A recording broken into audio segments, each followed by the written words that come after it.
Wanita di desa selalu mengenakan celana keperawanan sebelum menikah. Namun mereka satu persatu menggoda dengan sikap genit, tetap tidak membiarkan pria kabur. Awalnya saya kira ini adalah kebiasaan feodal setempat. Sampai akhirnya saya mengerti. Di balik ini tersembunyi konspirasi mengerikan. Pertama kali melihat pacar saya mengenakan celana logam yang keras, saya langsung terkejut. Dia malu-malu berkata kepada saya, ini dipasang oleh ibunya. Hanya bisa dilepas saat dia menikah. Tapi saya mengejarnya selama 5 tahun. Dengan susah payah memastikan hubungan kami. Tidak disangka berakhir seperti ini. Untuk mendapatkan kunci, membuka celana keperawanan Wang Yingxia, saya memutuskan untuk pulang bersamanya ke kampung halaman. Mengunjungi keluarga untuk melamar. Kampung halaman Wang Yingxia ada di Sennongjia. Turun dari kereta. Perlu naik bus selama 4 jam lagi. Lalu naik bajai selama 1 jam. Kemudian berjalan selama sehari baru sampai. Selama perjalanan bertemu dengan seorang gila. Berulang kali menghalangi saya masuk desa. Katanya jangan ke desa Jiangwo. Kalau tidak kamu akan menyesal. Tapi saat saya berbalik untuk mempertanyakan, ternyata dia sudah menghilang lagi setelah itu. Wang Yingxia memimpin saya masuk ke desa. Lalu melihat beberapa penduduk desa sedang bekerja di ladang. Tapi yang aneh adalah, yang bekerja itu semuanya laki-laki. Saat melihat kami datang, mereka hanya menoleh sebentar lalu tidak menghiraukan lagi. Sepertinya mereka tidak mengenal kami. Wang Yingxia yang tumbuh besar di sini. Yang lebih aneh adalah, pria-pria itu semuanya tampak lelah dan suram. Setiap orang tampak dengan ekspresi yang datar. Lingkaran hitam di bawah mata sangat tebal. Aku selalu merasa suasana desa ini sangat aneh. Setelah masuk ke desa, tidak terlihat satupun sosok manusia. Dengan rasa bingung, Wang Yingxia membawaku ke depan sebuah rumah atap genteng. Terlihat di depan pintu halaman tertutup lapisan tebal abu. Aku meraih tangan dan menyentuh pintu halaman. Masih bisa meraup segenggam abu tanah. Jelas sekali. Sudah berbulan-bulan tidak ada yang membersihkan di sini. Bagaimana mungkin ibu Wang Yingxia tinggal di sini? Dan dia tampaknya juga merasa terkejut. Mengulurkan tangan kecil mengetuk pintu halaman. Setelah beberapa saat, tetangga sebelah, Yuhua, baru saja baik hati mengingatkan tentang ibumu. 6 bulan lalu mengatakan ada urusan dan meninggalkan desa. Lalu sejak itu tidak pernah terlihat kembali. Setelah mendengar ini, aku merasa sedikit panik. Bagaimana menyelesaikan masalah ibu mertua yang tidak ada di gudang sebenarnya? Tepat pada saat itu, Yuhua tiba-tiba menyela dan berkata, tenang saja. Ibu dari pria tampan Dingxia, beberapa hari yang lalu menulis surat kembali, memberitahu kepala desa, mengatakan tidak lama lagi akan kembali. Itu akan sangat baik, kita tunggu saja. Saya merasa sangat senang mendengar itu. Kemudian Wang Yingxia mengeluarkan sebatang kunci dari sela batu bata, membuka pintu. Setelah masuk ke dalam rumah, kami menemukan rumah itu juga sangat kotor, lalu mulai membersihkan. Terus sibuk sampai pukul 19.30 baru selesai. Setelah mencuci muka dan bersih-bersih, saya menarik Wang Yingxia ke dalam selimut. Sedang terburu-buru mulai membuka pakaian. Tiba-tiba terdengar suara lonceng keras dari tidak jauh. Wang Yingxia segera mengenakan baju dan turun dari tempat tidur. Bilang kalau ada seperti ini. Lonceng ingin memberitahu kalau desa kita akan mengadakan pertemuan. Hanya saja di desa Jiangwo tidak diperbolehkan orang luar masuk ke candi leluhur. Kalau tidak, baik orang luar maupun warga desa terkait akan diusir dari desa. Setelah bicara, dia mengambil jaket tebal dan keluar dari kamar. Aku melihat wajahnya tampak kurang baik, masih tidak tenang. Maka aku mengikutinya. Tapi ketika aku keluar dari pintu rumah, aku tidak melihat sosok Wang Yingxia. Waktu perginya cuma beda kurang dari setengah menit. Sementara jalanan desa Jiangwo sangat luas. Bagaimana mungkin tiba-tiba kehilangan jejaknya begitu saja? Dalam kebingungan, aku menentukan arah, lalu berjalan ke belakang desa. Tidak lama, aku tiba di belakang desa, menemukan di kejauhan sebuah klan suku yang seukuran rumah kecil. Di dekat klan suku tersebut terdapat sebuah lonceng tembaga besar. Di internet itu adalah sebuah kompleks makam yang menyeramkan. Tapi kompleks makam itu hanya berjarak 3 atau 4 rumah dari desa. Aku terkejut. Mana ada perencanaan seperti ini? Di dekat orang yang masih hidup, membiarkan yang sudah mati tinggal di sana. Ini sangat tidak beruntung. Berbagai keanehan di desa Jiangwo membuatku semakin penasaran. Aku memperhatikan dengan teliti dinding klan suku yang tak jauh dari situ. Di sana dihormati beberapa papan nama. Di samping papan nama itu ada meja batu tempat membakar dupa. Orang-orang desa itu berkumpul di sekitar meja batu sambil berbicara. Namun orang-orang yang rapat itu semuanya perempuan. Dan semuanya perempuan muda. Semua tidak lebih dari 40 tahun. Tidak ada laki-laki. Tidak ada anak-anak. Juga tidak ada lansia.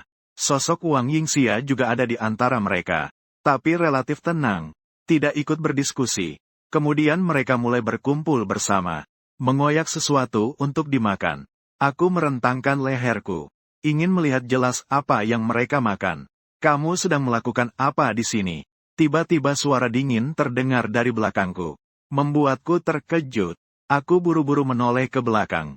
Menemukan bahwa yang berbicara adalah seorang pemuda. Ia dengan rakus memandangku dari ujung kepala sampai kaki. Aku tiba-tiba ingat peringatan Wang Yingxia. Jika soal kedatanganku ke klan ini terbongkar, itu akan menyeretku ke dalam masalah. Mendadak merasa panik, karena sudah begini keadaannya. Aku hanya bisa tersenyum paksa dan berkata, tidak tahu siapa nama baik wanita cantik ini. Hari ini aku berjalan dalam tidur sampai sini. Tidak melihat apa-apa. Ku dengar Wang Yingxia sudah kembali. Apakah kamu pria yang dibawa Wang Yingxia? Siapa namamu? Namun dia malah balik bertanya padaku. Kemudian ekspresinya terlihat sangat terkejut. Saat itu aku merasa wanita ini tidak bermusuhan padaku. Mungkin dia bisa memaafkanku. Lalu aku memberitahunya dengan jujur. Kamu bisa memanggilku Suier. Dia kemudian tersenyum. Kamu juga tahu aturan desa kami. Aku tidak percaya. Wang Yingxia tidak mengatakan padamu. Tenang saja. Jika aku memberitahukan orang lain tentang kedatanganmu ke rumah leluhur, maka kamu akan diusir dari desa. Dan aku juga tidak bisa melihatmu lagi. Itu akan sangat disayangkan. Setelah berkata, sudut bibirnya tersenyum dan dia berbalik. Berjalan ke arah kelenteng keluarga. Dia benar-benar membiarkan saya begitu saja dengan mudah. Saya sangat terkejut. Segera melarikan diri dengan aman. Kembali ke rumah Wang Yingxia. Saya berbaring di tempat tidur. Sebentar kemudian saya merasa lelah. Dan tanpa sadar tertidur. Dalam keadaan kabur, saya seolah-olah merasa seseorang naik ke tempat tidur. Kemudian tidur di samping saya. Saya pikir Wang Yingxia telah kembali. Lalu tanpa sadar merangkulnya. Dan bahkan kebiasaan menyentuh. Terasa menonjol. Lebih besar daripada milik Wang Yingxia. Detak jantung saya berdegup kencang. Segera berusaha membuka mata lebar-lebar. Melihat seorang wanita berambut putih. Sedang menatap saya dengan menyeramkan. Saya takut sampai seluruh pori-pori saya merinding. Refleks duduk tiba-tiba. Tapi wanita berambut putih itu sudah tidak ada.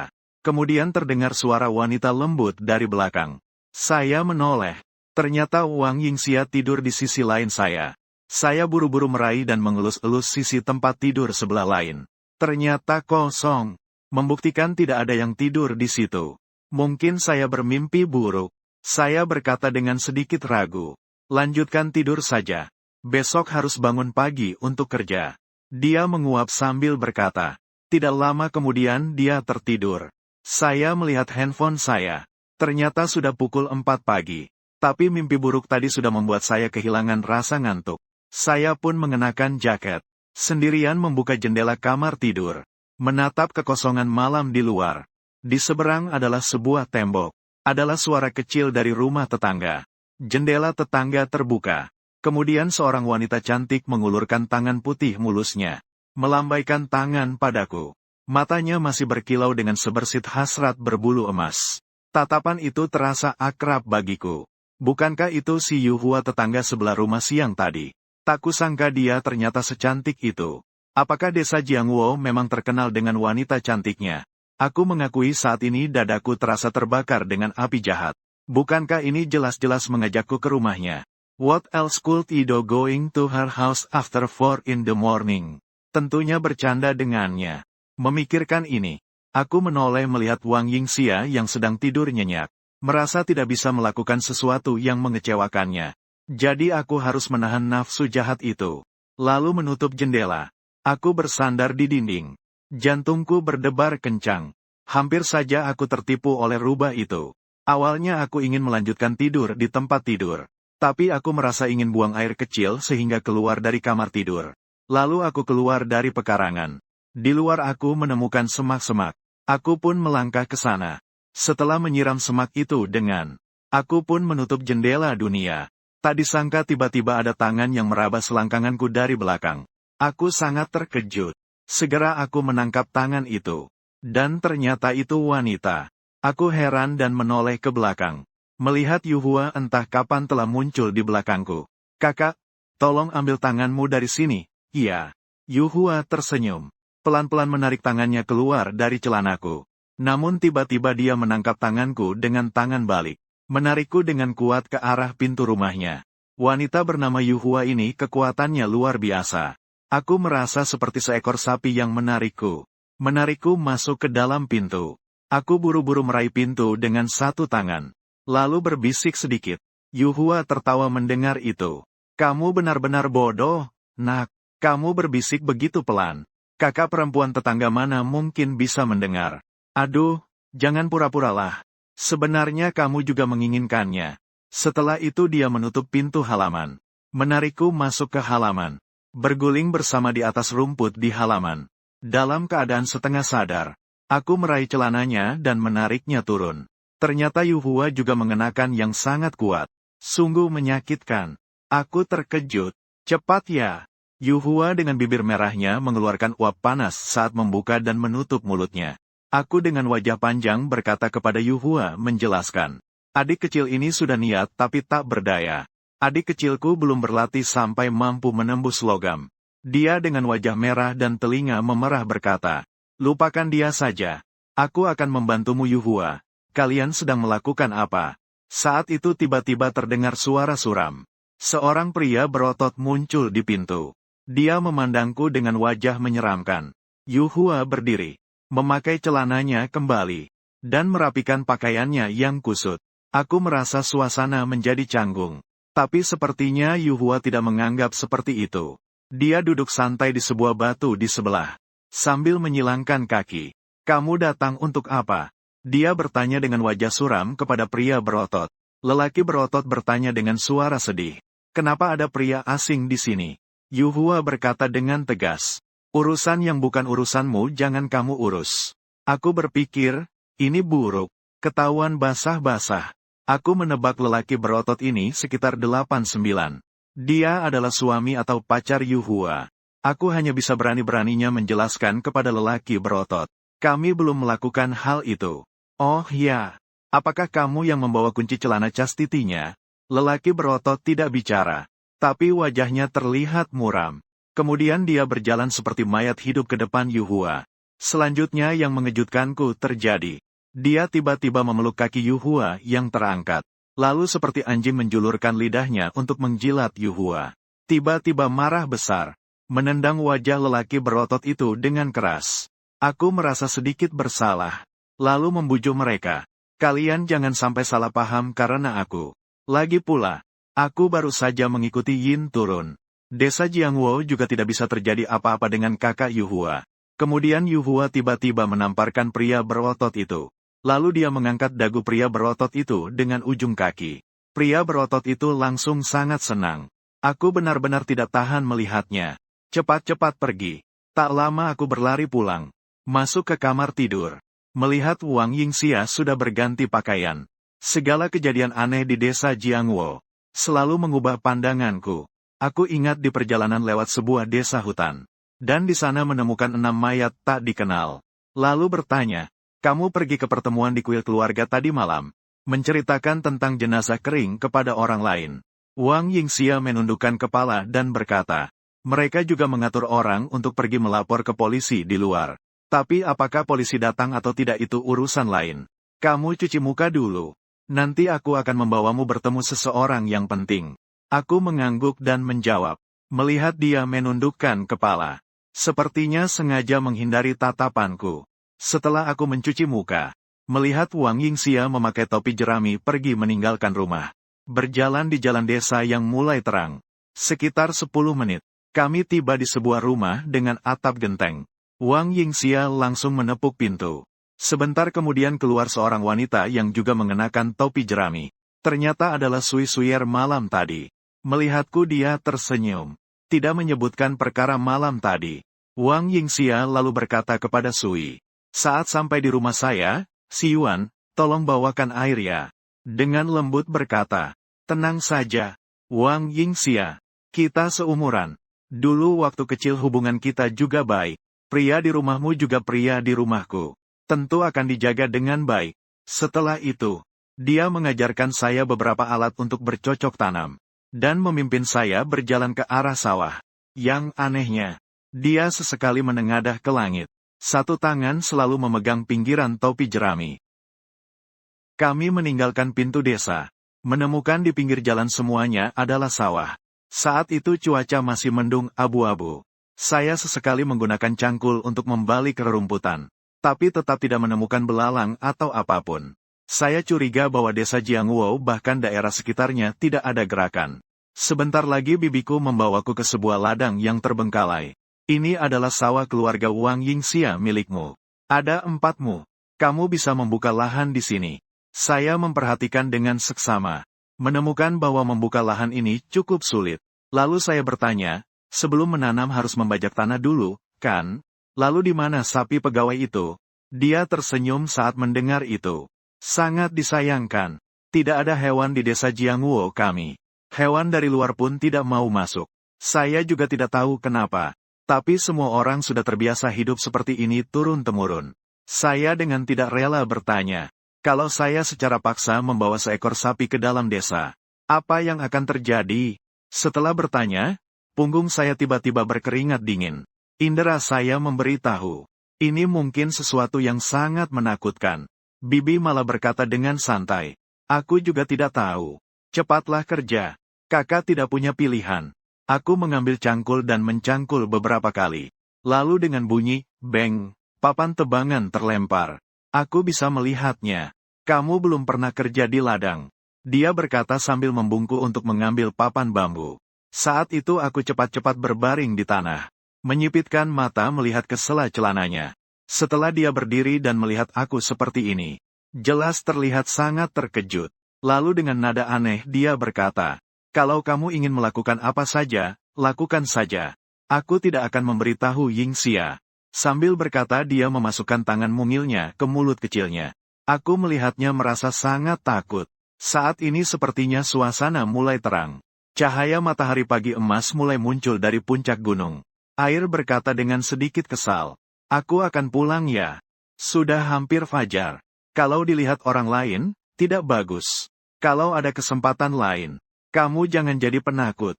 Setelah berkata, tidak menunggu aku membalas. Lalu dia memegang topi jerami dan berlari. Aku memandangnya. Dengan perasaan sangat campur aduk. Karena tadi aku yakin dia juga memakai. Sungguh menyebalkan. Mungkin semua wanita di desa Jiangwo sudah memakainya. Siapa sebenarnya yang begitu kejam mempermainkan mereka? Sekitar pukul 7 pagi. Secara bergiliran beberapa penduduk desa datang ke ladang untuk bekerja. Tapi semuanya pria. Tidak membangunkan saudari perempuan kami yang sedang tertidur. Kenapa kamu tidak tahu? Apa kamu baru datang? Di sekitar. Tiba-tiba seorang penduduk desa bertanya kepada saya. Nama saya Chen Haosen. Kami para pria ini sebenarnya berasal dari luar daerah. Ingin tinggal di sini. Hanya bisa mengandalkan diri sendiri untuk mencukupi kebutuhan. Sambil berkata begitu dia meletakkan pikulan. Dia memberitahukan beberapa rahasia desa kepada saya. Ternyata 3 bulan yang lalu, dia mengikuti operasi penyelamatan di Senongjia.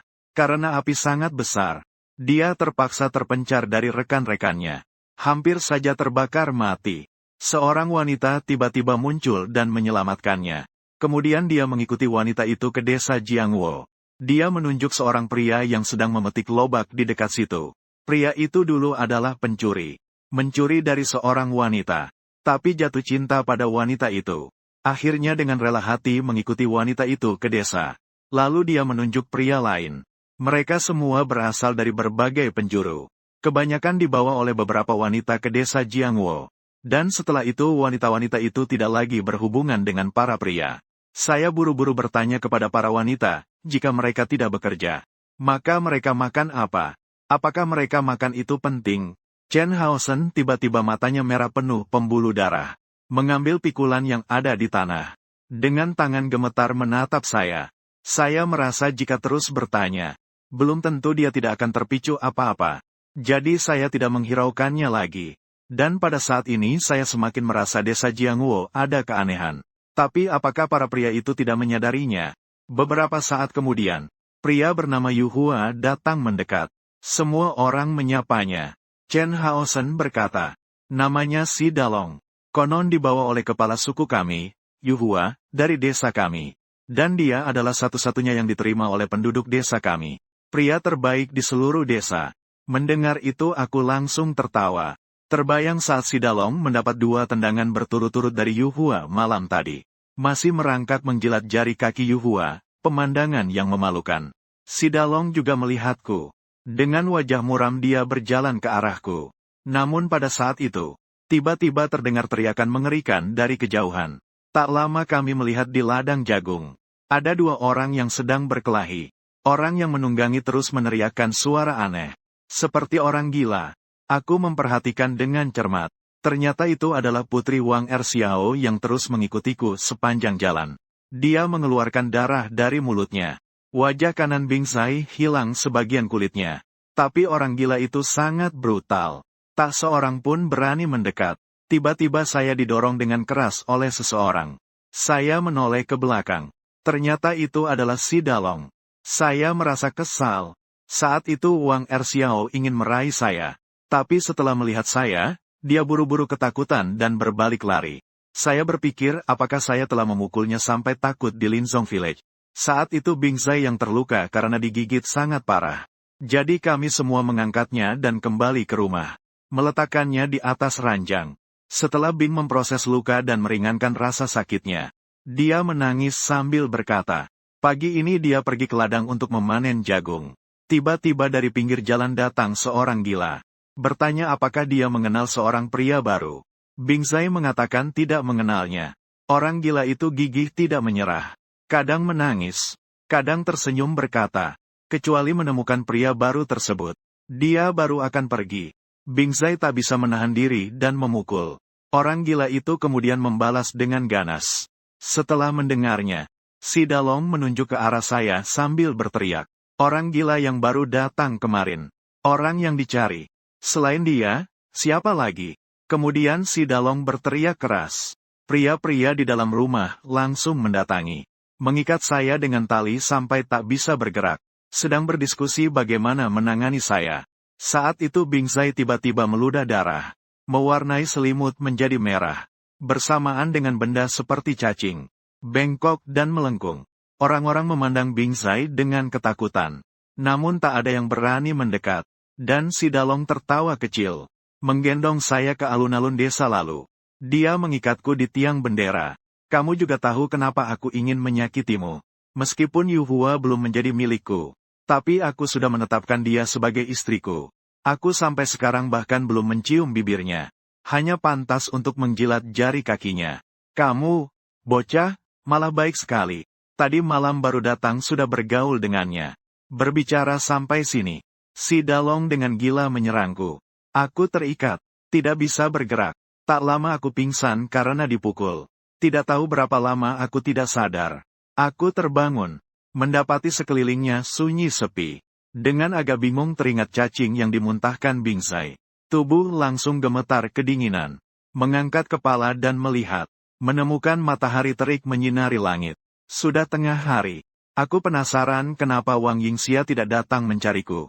Apakah dia mengalami sesuatu? Aku panik. Berjuang sekuat tenaga. Ingin melepaskan diri. Tapi tidak bisa. Saat aku sudah sangat lelah. Haosen datang dari kejauhan. Dia mengeluarkan sebilah pisau kecil dari sakunya. Memotong tali yang mengikatku. Setelah bebas, aku tidak bisa menahan diri untuk bertanya tentang keadaan Bing Zai. Aku selalu merasa ada yang aneh dengan kejadian Bing Zai yang muntah darah. Chen Haosen menjawab, apalagi yang bisa dilakukan? Dia demam. Mungkin air liur si gila mengandung bakteri. Lukanya terinfeksi. Di sini kami tidak punya obat antiinflamasi. Saya bukan dokter sungguhan. Kalau lebih spesifik saya tidak tahu. Chen Haosen berkata kepada saya. Dia akan mencari beberapa ramuan herbal. Lalu dia pamit kepada saya. Setelah itu saya langsung menuju rumah Wang Yingxia. Tapi setelah mencari di seluruh rumah, tidak terlihat jejak Wang Yingxia. Saya tahu Wang Yingxia tidak suka keluar rumah saat siang hari. Saya juga mencari di sekitar rumah, tetap tidak menemukannya. Karena tidak ada pilihan, saya terpaksa kembali ke rumah. Pagi hari dipukuli oleh si Dalong dan yang lainnya sampai penuh luka. Saya membersihkan luka dengan sederhana, lalu langsung tidur beristirahat. Dalam keadaan setengah sadar, saya merasa ada yang melakukan sesuatu. Menutupi saya dengan selimut di samping tempat tidur. Saya mengerutkan mata sedikit senang, meraih dan memeluknya, menyentuhnya. Rasanya luar biasa, elastis dan penuh tenaga. Menengadah menatap, menemukan bahwa wanita yang saya bully ternyata adalah Sui. Saya duduk tegak. Lalu dengan wajah memerah berkata, "Maaf, Nona Sui. Aku kira kamu adalah dia. Biasanya kalian memang seperti itu." Sui menatapku dengan mata penuh penyesalan. "Pagi ini aku sudah bilang, jangan jadi pengecut." Dia tersenyum lalu memasukkan jari lembutnya ke dalam mulut. Aku dibuat bingung olehnya. Kemudian dia mendekat ingin melakukan sesuatu denganku. Aku meraih dan mendorong. Merasa telapak tangan menjadi lemas. "Ibu." Dia menutup dadanya dengan kedua tangan dan berteriak. Jatuh dari tempat tidur. Aku khawatir dia terluka. Segera turun dari tempat tidur. Bersiap untuk menolongnya. Tapi tidak diduga dia tiba-tiba menghilang. Aku tidak percaya. Memeriksa kembali bawah tempat tidur dan kamar tidur. Tidak menemukan jejak air di tempat lain. Aku menggaruk kepala dan menuju halaman. Tiba-tiba seorang wanita iblis berjalan mendekat. Ternyata itu dia. Wajahnya agak pucat berkata, "Baru tadi aku merasa tidak nyaman. Lalu lari keluar." Aku mendengar dan berpikir dalam hati. Larinya terlalu cepat ya. Sebenarnya tadi itu adalah ujian untukmu. Cukup untuk membuktikan bahwa kamu benar-benar mencintai Yingxia. Dia tidak salah menilai orang. Dan yang akan aku ceritakan adalah tentang hilangnya Yingxia. Wang Yingxia melanggar aturan. Membawa pria dari luar ke desa. Namun tinggal dan makan bersamanya. Ini melanggar peraturan desa Jiangwo. Jadi para wanita desa mengadakan rapat tadi malam. Sepakat untuk memulai mode hukuman pada saya dan Wang Yingxia. Tapi jika saya bisa lulus tes rapat desa Jiangwo, maka saya bisa bersama Wang Yingxia dan hidup bersama. Isi tesnya adalah setelah saya menemukan sosok Wang Yingxia, saya harus menangkapnya. Ini terdengar cukup mudah. Seperti bermain petak umpet. Saya hampir mengira para wanita desa sedang bercanda dengan saya. Tapi saya ingat kejadian aneh yang terjadi di desa Jiangwo. Saya jadi mulai khawatir. Saya memanfaatkan kesempatan untuk bertanya. Hal yang benar-benar dikendalikan. Tapi dia tetap diam dan tidak bicara. Langit perlahan menjadi gelap. Aku duduk di kursi santai ruang tamu, memikirkan tentang Wang Yingxia. Tiba-tiba dari halaman terdengar lagu merdu yang lembut. Terasa seperti seorang wanita menyanyikan lagu Tian Mimi dari Teresa Teng. Suaranya terdengar agak asing. Aku berdiri dari kursi santai. Berpikir apakah ini salah satu saudari Wang Yingxia yang datang untuk menguji aku lagi. Atau mungkin memberikan petunjuk apapun. Jadi aku mengikuti arah suara nyanyian ke halaman. Aku menemukan di samping tembok timur di sebuah pohon beringin. Ada seorang wanita telanjang pantat duduk di cabang pohon itu. Dengan punggung menghadap ke aku. Aku tiba-tiba sadar dia tidak mengenakan celana ketat. Mungkin dia tahu cara melepas celana ketat itu. Aku langsung merasa bersemangat. Dia pelan-pelan menoleh dan menunjukkan senyum aneh kepadaku. Aku merasa bulu kuduku berdiri. Dia tiba-tiba melompat dari pohon. Dengan ringan. Seperti terbuat dari kertas. Tapi ketika saya berlari ke bawah pohon, saya melihat tanah kosong tanpa seorang pun. Tidak ada tanda-tanda manusia. Saya tiba-tiba merasa takut. Dengan segera membuka pintu dan melarikan diri. Di jalan, saya terus menenangkan diri. Yang barusan adalah halusinasi. Desa Jiangwo malam hari sangat menakutkan. Saya tidak makan malam. Dan di rumah juga tidak ada makanan. Jadi saya memutuskan untuk mencuri jagung di ladang Bingsai. Saya sampai di ladang jagung Bingsai. Saya masuk ke dalamnya. Mengisi satu karung jagung yang saya gendong di punggung. Ketika saya bersiap untuk pulang, tiba-tiba saya melihat ada gerakan di dekat batang jagung tak jauh dari situ. Saya berjalan pelan-pelan ke sana. Ternyata Bing Zai sedang jongkok di tanah memakan tanah liat. Saya berteriak dengan suara keras. Kamu sakit apa? Meski makan jagung mentah juga tidak boleh makan tanah. Iya. Jangan makan lagi. Kalau makan terlalu banyak bisa mati. Tapi dia berkata padaku. Kamu tahu tidak? Gua menciptakan manusia dengan tanah liat. Aku merasa seolah tubuhku kekurangan sesuatu. Chen Haosen tidak bisa menyembuhkanku. Aku hanya bisa menyembuhkan sendiri. Aku menendang dengan satu kaki. Menendangnya sampai dia kesakitan sambil berteriak. Berguling-guling dan merangkak berlari ke desa. Setelah kembali ke rumah, baru membuka pintu halaman. Sudah mendengar seseorang dari desa menggunakan toa menyebutkan Bing Zai mengalami kecelakaan. Mendengar itu aku mengernyitkan dahi. Lalu meletakkan karung di halaman. Ikut bersama rombongan besar menuju rumah Bing Zai. Terlihat Bing Zai seperti sedang kejang-kejang. Bergelut terus di atas ranjang. Chen Haosen berkata kepada orang lain. Bingsi demam tinggi 40 derajat. Saya hari ini memberinya beberapa ramuan herbal. Tapi efeknya tidak jelas. Sebaiknya dia dibawa ke rumah sakit resmi untuk perawatan. Saya berpikir dia makan begitu banyak tanah di ladang jagung. Tidak demam tinggi itu aneh. Saat itu Bingsi kembali berteriak-teriak dengan kencang. Lalu mengeluarkan busa dari mulut. Chen Haosen melihatnya lalu berlari menghampiri dan menamparnya 2 kali. Dingxi mengeluarkan seteguk darah segar. Matanya kembali bersinar. Si Dalong segera berkata kepada Chen Haosen. Jika hanya karena ini saja, memanggil semua orang seperti membesar-besarkan masalah. Chen Haosen buru-buru berkata, kalian lihat lukanya. Orang-orang yang mendengar berkata itu pun segera melihat ke wajah Bingsi. Karena saya berdiri di pohon, pandangan saya terhalang oleh orang lain. Hanya bisa melihat si Dalong dan orang lain di dalamnya. Ekspresi wajah mereka terus berubah-ubah. Kadang-kadang terkejut, kadang-kadang serakah, kadang-kadang khawatir, kadang-kadang takut.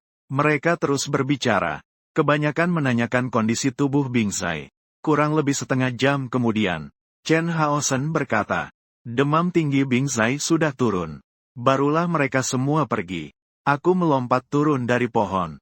Melihat di sekitar tidak ada orang. Lalu dengan terang-terangan masuk lewat pintu utama. Setelah masuk ke dalam rumah, aku langsung memanggil Bing Zai. Aku datang menjengukmu. Setelah berkata aku mendorong pintu kamar tidurnya. Melihat Bing Zai sudah duduk di tempat tidur. Aku menemukan luka di wajahnya ternyata hilang. Padahal tadi pagi kulit wajahnya baru saja digigit oleh Wang Erxiao. Terima kasih sudah datang menjengukku. Bing Zai tiba-tiba menjadi sangat sopan. Bahkan memberiku senyuman ramah. Dengan tawa bertanya, lukamu di wajah ternyata sudah sembuh. Sungguh luar biasa. Dia bilang tadi aku juga sudah jelaskan pada Longge dan yang lain. Aku hanya ingat setelah semua orang menyelamatkanku dari gila. Aku demam tinggi. Lalu pingsan sampai sekarang. Saat aku bangun, lukanya sudah sembuh. Sialan, mau nipu siapa sih? Orang ini belum lama dipukul olehku di ladang jagung. Apakah dia lupa atau sengaja menyembunyikan? Ternyata sama sekali tidak menyebutkan. Bahkan sikapnya padaku sangat baik sekali. Sama sekali tidak peduli. Dia pernah bekerja sama dengan si Dalong melukaiku. Dia menyipitkan mata dan bertanya dengan hati-hati. Ayahmu apa? Memarahi orang itu tidak baik. Ayahmu. Sekarang aku merasa semakin aneh di dalam hati. Aku mendekat sedikit lagi. Menemukan tahi lalat hitam di sudut mulutnya. Bro, kamu datang sendiri ke rumahku. Hanya untuk menanyakan luka-lukaku saja. Dia perlahan turun dari tempat tidur. Dengan wajah tersenyum mendekatiku. Saat itu aku mendapat pemikiran aneh. Aku merasa Bing Zai bukanlah Bing Zai yang dulu. Apakah dia makhluk aneh? Kemudian aku berteriak keras. Memberinya satu pukulan. Menjatuhkannya ke tanah. Lalu aku menerkamnya. Memukuli dia dengan tinju dan kaki. Yang anehnya, tinju saya mendarat di tubuhnya. Rasanya seperti memukul seutas karet.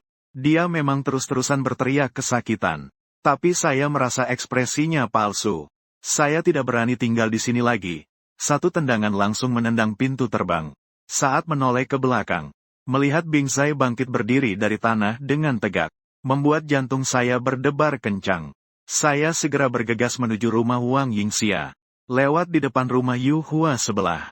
Mendapati pintu pekarangan terbuka. Saya tanpa sengaja melirik sekilas. Melihat si Dalong sedang menjilat-jilat jari kaki Yuhua. Wajahnya memerah seperti bara api. Semakin dijilat semakin bersemangat. Tapi sepertinya Yuhua tidak puas. Dia berdiri lalu mengayunkan tangan keras-keras ke wajah Dalong. Saya benar-benar tak sanggup menonton lagi. Sedang ingin pergi. Namun tidak disangka melihat di sudut halaman rumah Yuhua. Terdapat sebuah peti mati berwarna merah kecoklatan. Saya terkejut. Dalam sekejap, peti mati itu hilang. Apakah saya salah melihat? Saya buru-buru kembali ke rumah. Teringat karung berisi jagung yang sebelumnya diletakkan di halaman. Lalu saya pergi untuk memeriksanya. Karung itu utuh tanpa kerusakan. Namun beratnya jauh berkurang. Melalui lampu minyak tanah, saya melihat beberapa jagung telah terkikis. Masih ada jejak gigi di atasnya. Siapa yang mencuri jagung yang saya petik saat saya tidak di rumah? Tapi seharusnya tidak. Semua ini jagung mentah. Bahkan jika orang gila sekalipun, tidak mungkin makan 10 kilogram jagung mentah. Tidak bisa dimengerti. Saya lalu pergi ke halaman dan mandi air dingin. Kembali ke kamar tidur untuk istirahat. Dalam keadaan setengah sadar, terasa seseorang berjalan mendekat. Tidur di sampingku. Aku tanpa sadar meraih dan memeluknya. Ternyata itu adalah lapangan terbang. Masih ada sebuah sosis. Aku membelalak dan melihat. Menemukan Wang Erxiao tidur di sampingku. Langsung bangun. Menggunakan teknik pertarungan bebas. Dia kesakitan memegang kepalanya lalu terguling dari tempat tidur. Kemudian berteriak dan melarikan diri keluar jendela. Aku mengejarnya sambil berteriak. Begitulah kami berlari keluar desa bergiliran. Dia tiba-tiba masuk ke ladang bunga sawi. Aku juga mengikutinya masuk. Namun ternyata dia tidak melarikan diri lagi. Matanya memancarkan cahaya menungguku. Pada saat itu Wang Erxiao tiba-tiba menjadi sangat tenang. Tampak seperti seorang bijak. Dia berkata padaku, "Aku datang mencarimu, karena ingin membujukmu meninggalkan desa Jiangwo. Terutama pacarmu itu. Jangan mendekatinya lagi, karena dia menghilang dengan sengaja. Ini adalah kesempatan bagus untukmu pergi. Cepat tinggalkan desa ini. Kalau kehilangan kesempatan ini, nanti akan sulit. Apa yang kamu ketahui?" Aku bertanya dengan penuh emosi. Wang Erxiao tiba-tiba tersenyum bodoh padaku. Menggeleng-gelengkan kepala, gila lagi. Aku melihat itu dan hatiku menjadi berat. Langsung maju dan meninju dia. Cepat bilang, kejadian aneh apa yang terjadi pada Bingsai? Apakah kamu yang melakukannya? Tubuhnya tiba-tiba menggigil. Tiba-tiba merangkul lengan kiri saya. Dengan cepat menggigit satu gigitan. Lalu melarikan diri dengan cepat seperti binatang buas. Hilang dalam kegelapan malam yang luas. Saya menutupi luka di lengan kiri saya. Dengan jantung yang berdebar-debar. Setelah pulang ke rumah, segera mendesinfeksi dengan alkohol. Mengoleskan Yunan Baiyao. Terbayang kejadian yang menimpa Bingsai. Rasanya takut di dalam hati. Saat fajar tiba, saya bangun dan meraba dahi saya. Menemukan suhu tubuh normal. Setelah tidak demam, saya keluar rumah. Berjalan keliling desa. Meskipun saya tahu Wang Yingxia tidak suka keluar saat siang hari. Tapi saya tetap berharap beruntung dalam pencarian. Di jalan, selain bertemu dengan beberapa pria yang bekerja di ladang, tidak ada orang lain yang saya temui. Saya tiba-tiba teringat malam pertama saya datang ke desa Jiangwo. Melihat banyak wanita mengadakan pertemuan di aula keluarga. Mereka tinggal di mana? Tanpa sadar, saya malah sampai di pintu belakang desa. Pendatang baru, kamu datang kemari untuk apa? Di atas sebuah batu di pintu desa duduk seorang pria yang memakai topi jerami. Saya bilang cuma ingin melihat-lihat saja tidak apa-apa kan. Dia melangkah cepat menuju pintu desa. Dengan kedua tangan dia menghalangi saya. Siapa namamu? Nama saya Zhang Hu. Kenapa kamu menghalangi saya? Tidak membiarkan saya pergi ke desa belakang. Saya ditugaskan oleh desa sebagai pengelola aula keluarga. Untuk mencegah siapapun masuk ke aula keluarga di desa belakang. Tentu saja, saya hanya bekerja di siang hari. Malamnya kamu beristirahat. Saya datang sebenarnya untuk membantumu. Jika kamu melanggar aturan dan masuk ke rumah leluhur, kamu akan selamanya diusir dari desa Jiangwo. Saya juga pernah melihat beberapa anak muda bodoh yang tidak mendengarkan nasihat dan masuk ke rumah leluhur. Hasilnya dikatakan mereka diusir keluar. Tapi saya rasa mereka pasti tidak bisa keluar dari Senongjia. Saya menepuk bahu Zhang Hu. Terima kasih sudah mengingatkan kami. Insting saya berkata, jika pertemuan klan benar-benar ingin menangani orang yang masuk ke rumah leluhur tanpa izin, bukan sekedar mengusir saja desa ini, bahkan mengambil hak saya dan Wang Yingxia untuk cinta bebas. Saya percaya mereka bisa melakukan hal-hal aneh yang lebih banyak lagi. Saya berjalan kembali. Langit tiba-tiba menjadi gelap. Sepertinya akan turun hujan deras. Baru sampai di pintu, tiba-tiba terdengar suara manja Yuhua dari sebelah.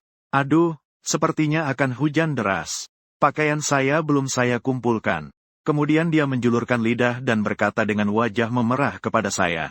Aku sendiri tidak bisa mengurus semuanya. Ayo bantu aku mengumpulkan pakaian. Bawa ke kamarku boleh? Aku rasa dia menggoda aku masuk pasti tidak ada niat baik. Aku tidak mengacuhkannya. Langsung pulang ke rumah. Mengunci pintu dan jendela. Hujan deras pun turun dengan deras di luar. Berbaring di tempat tidur. Aku tiba-tiba terpikir bahwa perempuan di desa biasanya tidak suka muncul di muka umum. Di permukaan seharusnya seperti Yuhua yang tinggal di rumah. Tapi naluri mengatakan itu tidak sesederhana itu. Aku ingin mencari kesempatan untuk mengunjungi beberapa rumah di desa. Melihat perempuan seperti apa yang ada di desa. Apa yang mereka lakukan. Aku sedang melamun. Tiba-tiba melihat jendela sudah terbuka sedikit. Sepasang mata aprikot yang mempesona diam-diam mengintipiku melalui celah jendela. Mata itu sangat aku kenal. Itu pangeran. Aku membalik badan dan melompat dari tempat tidur. Dengan tergesa mendorong jendela terbuka. Dalam pandanganku terlihat seorang wanita mungil berlari di tengah hujan. Lalu aku meraih payung hitam dan melompat keluar jendela mengejarnya. Yang aneh adalah, Wang Yingxia berjalan sangat cepat dalam angin dan hujan dingin. Aku tidak bisa mengejarnya. Akhirnya kehilangan jejaknya. Sedang ingin berbalik, tapi sudah dekat dengan pintu keluar desa belakang. Aku teringat rumah pemujaan leluhur. Saat ini adalah kesempatan baik bagiku untuk mengetahui rahasia rumah pemujaan leluhur desa Jiangwo. Jadi aku berjalan ke desa belakang dengan payung. Namun melihat Zhang Hu duduk di atas batu, menggigil kedinginan di tengah angin dan hujan. Aku berpikir, apakah orang ini terlalu keras kepala? Dia menemukan aku lalu langsung waspada. Kenapa kamu datang lagi ke sini? Apakah kamu mau masuk ke dalam klan itu sekalian? Aku mendengar itu lalu wajahku menjadi tegas. Saudaraku, kamu salah paham. Aku khawatir kamu kehujanan. Jadi aku membawakanmu sebuah payung. Teman seperti kamu aku anggap sudah jadi. Dia bersemangat sambil menyanyi dan berteriak. Hatiku merasa kesal. Setelah nanti memberikan payung itu padanya, aku harus kehujanan saat pulang. Tapi saat aku mendekatinya, melihat wajahnya yang putih pucat menakutkan. Luka yang dibuat saat berkelahi denganku sebelumnya membengkak sangat parah. Saudaraku, lukamu infeksi. Mending pulang saja. Namun dia menghindari payungku. Awalnya aku ingin pulang. Tapi sebab kamu sudah membawakanku payung. Kalau begitu aku tidak akan kembali. Kamu cepat pergi. Kalau tidak, suku pemarahku akan bilang kamu mencoba mendekati klan. Dia menatapku dengan marah. Tak ada pilihan lain. Aku hanya bisa berlari pulang sambil kehujanan. Entah kenapa aku merasa akan terjadi sesuatu pada Jenderal Zhang Hu. Hujan ini terus turun sampai malam baru berhenti. Aku membuka pintu. Mengeluarkan senter dari ransel. Siang tadi aku sengaja mengingat beberapa rumah yang dihuni pria. Aku berpikir desa Jiangwo laki-laki dan perempuan terpisah. Mungkin rumah yang tersisa adalah tempat tinggal perempuan. Jadi aku diam-diam memanjat tembok dan masuk ke sebuah pekarangan. Dengan hati-hati mendekati pintu rumah. Ku pencet perlahan pintu itu dan terbuka. Aku merasa sangat terkejut.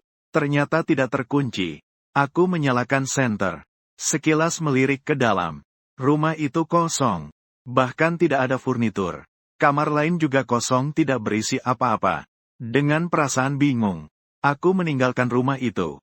Mencari lebih dari 10 rumah berturut-turut. Hasilnya juga sama. Rumah-rumah itu tidak ada apa-apa. Apalagi tidak ada wanita yang tinggal. Aku curiga rumah-rumah ini sebenarnya bukan untuk ditempati manusia. Mungkin hanya model saja. Atau memang yang tinggal bukan manusia. Memikirkan itu membuat bulu kuduku merinding. Di jalan pulang aku melihat bayangan hitam bergoyang tidak jauh dari situ. Aku menemukan seseorang sedang berjongkok menggali tanah dan memakannya. Orang itu tampaknya mendengar suara. segera bangkit dan kabur.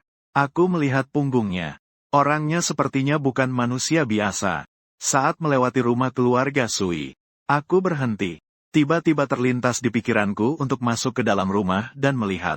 Jadi aku pelan-pelan mendorong pintu dan terbuka. Kamar berair itu masih kosong melompong. Aku tak bisa menahan keringat dingin. Sedikit sulit diterima. Wanita di desa Jiangwo tidak tinggal di rumah. Lalu mereka tinggal di mana? Dengan hati yang berat aku berjalan kembali. Lewat di rumah Yuhua. Aku menggigit gigi. Memanjat tembok rumah Yuhua. Halaman kosong melompong. Mendorong pintu yang tidak terkunci. Di dalam masih tetap kosong. Aku sangat khawatir. Biasanya aku memeriksa kamar lain. Ketika aku tiba di sebuah kamar tidur, aku berhenti tiba-tiba. Segera mengusap mataku. Menemukan sebuah hamok merah tergantung di kamar tidur. Dia diam-diam tinggal di dalam kegelapan. Terlihat sangat aneh. Saya mencari banyak rumah yang tidak berpenghuni. Hanya di rumah Yuhua ada hamok merah aneh ini.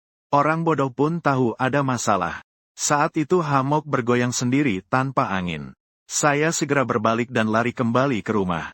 Kalau ingat tetangga sebelah punya benda itu, saya jadi gelisah. Melihat waktu di jam tangan. Baru saja pukul 9 lewat malam. Pada pukul 10.30 malam, tiba-tiba seseorang berteriak mengatakan Zhang Hu mengalami kecelakaan. Saya terkejut mendengar itu. Segera berlari keluar rumah. Mengikuti kerumunan, saya cepat sampai ke rumah Zhang Hu. Menurut Chen Haosen, entah kenapa dia mengalami luka di luar tubuhnya. Dan juga terkena hujan deras setelahnya. Sakit demam. Perlu dibawa ke ruang perawatan intensif rumah sakit untuk pengobatan. Yang anehnya, setelah mengetahui kabar bahwa Zhang Hu sudah hampir tidak terselamatkan, reaksi orang lain terlalu tenang. Bersikap acuh tak acuh. Saat itu beberapa pria juga masuk satu persatu. Saya melihat sosok Bing Zai. Dia sangat sopan menyapa orang lain. Terlihat sangat beradab. Setelah melihat kondisi Zhang Hu, wajahnya malah tersenyum lebar. Saya tak berani berinteraksi dengan Bing Zai. Sungguh takut dia bukan manusia. Setelah beberapa saat, Chen Haosen tiba-tiba mengelus kepala Zhang Hu. Kepada semua orang berkata, demamnya sudah turun. Saya terpana. Bukankah tadi baru saja bilang akan membawanya ke ruang perawatan intensif? Kenapa demamnya bisa turun begitu saja? Tidak ada yang menjawab saya. Tapi saya melihat ekspresi semua orang berubah-ubah. Sama seperti saat mereka melihat luka Bing Zai yang ajaibnya membaik. Perilakunya sama. Saya buru-buru maju untuk memeriksa luka Zhang Hu. Luka di wajahnya yang saya pukul tetap utuh, seperti semula. Dan ada tahi lalat hitam yang mencolok di antara alisnya. Saya melihat dia perlahan membuka mata hitamnya. Setelah bangun, dia terlebih dahulu memeluk Bing Zai dengan hangat. Seperti dua orang yang sangat dekat yang sudah lama berpisah. Insting saya mengatakan untuk menjauh dari Zhang Hu dan Bing Zai. Jadi saya memanfaatkan kesempatan itu untuk kabur. Di jalan, saya mempercayai apa yang Wang Erxiao katakan kepada saya. Bing Zai berubah seperti itu. Bukan karena dia. Saya meninggalkan rumah Zhang Hu. Dan sepanjang jalan mengejar Chen Haosen. Langsung saja bertanya padanya. Apa yang terjadi pada Bing Zai dan Zhang Hu? Dia menggelengkan kepala. Kemudian dengan gigitan gigi berkata padaku. Tidak masalah jika aku memberitahumu. Bagaimanapun juga ini bukan rahasia. Hanya saja aku tidak tahu banyak. Tapi sebaiknya kau jangan mencoba. Di desa Jiangwo, ketika seseorang sangat lemah secara fisik, keajaiban bisa terjadi. Pasien pertama-tama hampir meninggal. Kemudian dalam waktu singkat sembuh kembali seperti semula. Semua orang merasa hal ini aneh. Tapi juga sangat iri. Jika semua orang bisa melakukannya, maka tidak perlu takut lahir, tua, sakit, dan mati lagi. Dan katanya ada orang yang pernah melihat orang-orang yang bangkit secara ajaib. Berjalan sangat dekat dengan wanita-wanita di desa Jiangwo. Bahkan ada wanita cantik yang menjulurkan lidah merah jambu untuk menjilat tubuh mereka. Dengan perasaan berat, aku pulang ke rumah dan tidur sebentar. Keesokan harinya terbangun. Namun melihat sebuah peti mati berwarna merah coklat, terbaring diam di sudut kamar. Peti mati itu pernah aku lihat di halaman rumah Yuhua. Tapi dalam sekejap mata, peti mati itu menghilang lagi. Aku ketakutan langsung meloncat dari tempat tidur dan berlari keluar halaman. Saat itu tiba-tiba tangan Jade dari pintu tetangga menjulur, melambaikan tangan padaku. Aku memperhatikan dua lagu itu mengenakan gelang giok berwarna putih. Itu adalah gelang giok yang kubeli setahun lalu untuk Wang Yingxiong. Aku buru-buru berlari mendekat, tanpa berkata apa-apa mendorong pintu. Wanita itu berbalik dan berlari ke halaman. Masuk ke dalam rumah Yu Hua. Aku ikut masuk. Akhirnya melihat Wang Yingxiang yang menghantui pikiranku. Dia malah panik dan berkata padaku, "Dengarkan aku. Segera tinggalkan tempat ini." Aku mengangguk. Aku juga merasa desa ini ada yang aneh. Kita sekarang pergi mengambil barang bawaan. Lalu pergi bersama-sama. Soal gudang sebenarnya. Jangan lagi tunggu ibumu. Sekarang teknologi sudah sangat maju. Bagaimana kalau setelah kita kembali ke kota nanti, kita gunakan las listrik untuk memotong celana besimu yang sial itu. Namun dia terseduh-seduh berkata padaku, "Kamu cepat pergi saja." Aku menggenggam tangan kecilnya dan berjalan beberapa saat. Merasa ringan di tangan, aku menoleh dengan cepat. Namun tidak terlihat bayangan Wang Yingxia lagi. Aku sangat terkejut. Bagaimana bisa dia menghilang secara misterius seperti itu lagi?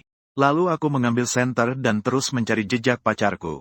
Beberapa saat kemudian, aku melewati jalan utama di desa. Tiba-tiba aku melihat si Dalong berlari telanjang tidak jauh dari situ.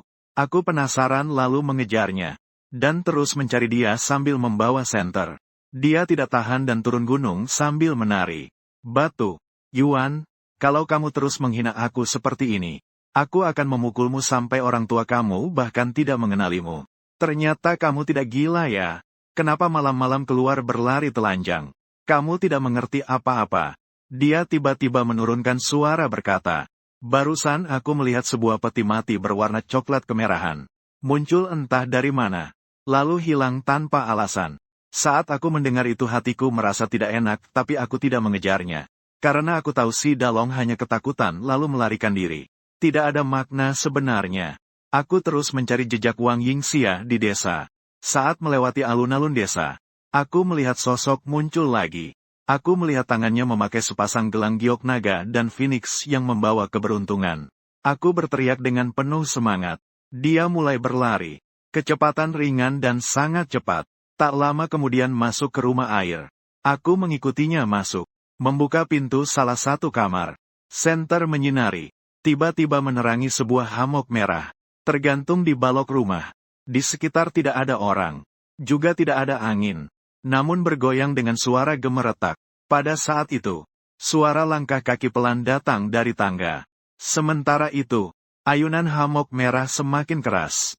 Dalam sekejap, punggungku terasa dingin. Kedua kakiku tiba-tiba terasa sangat berat seperti diikat dengan timah.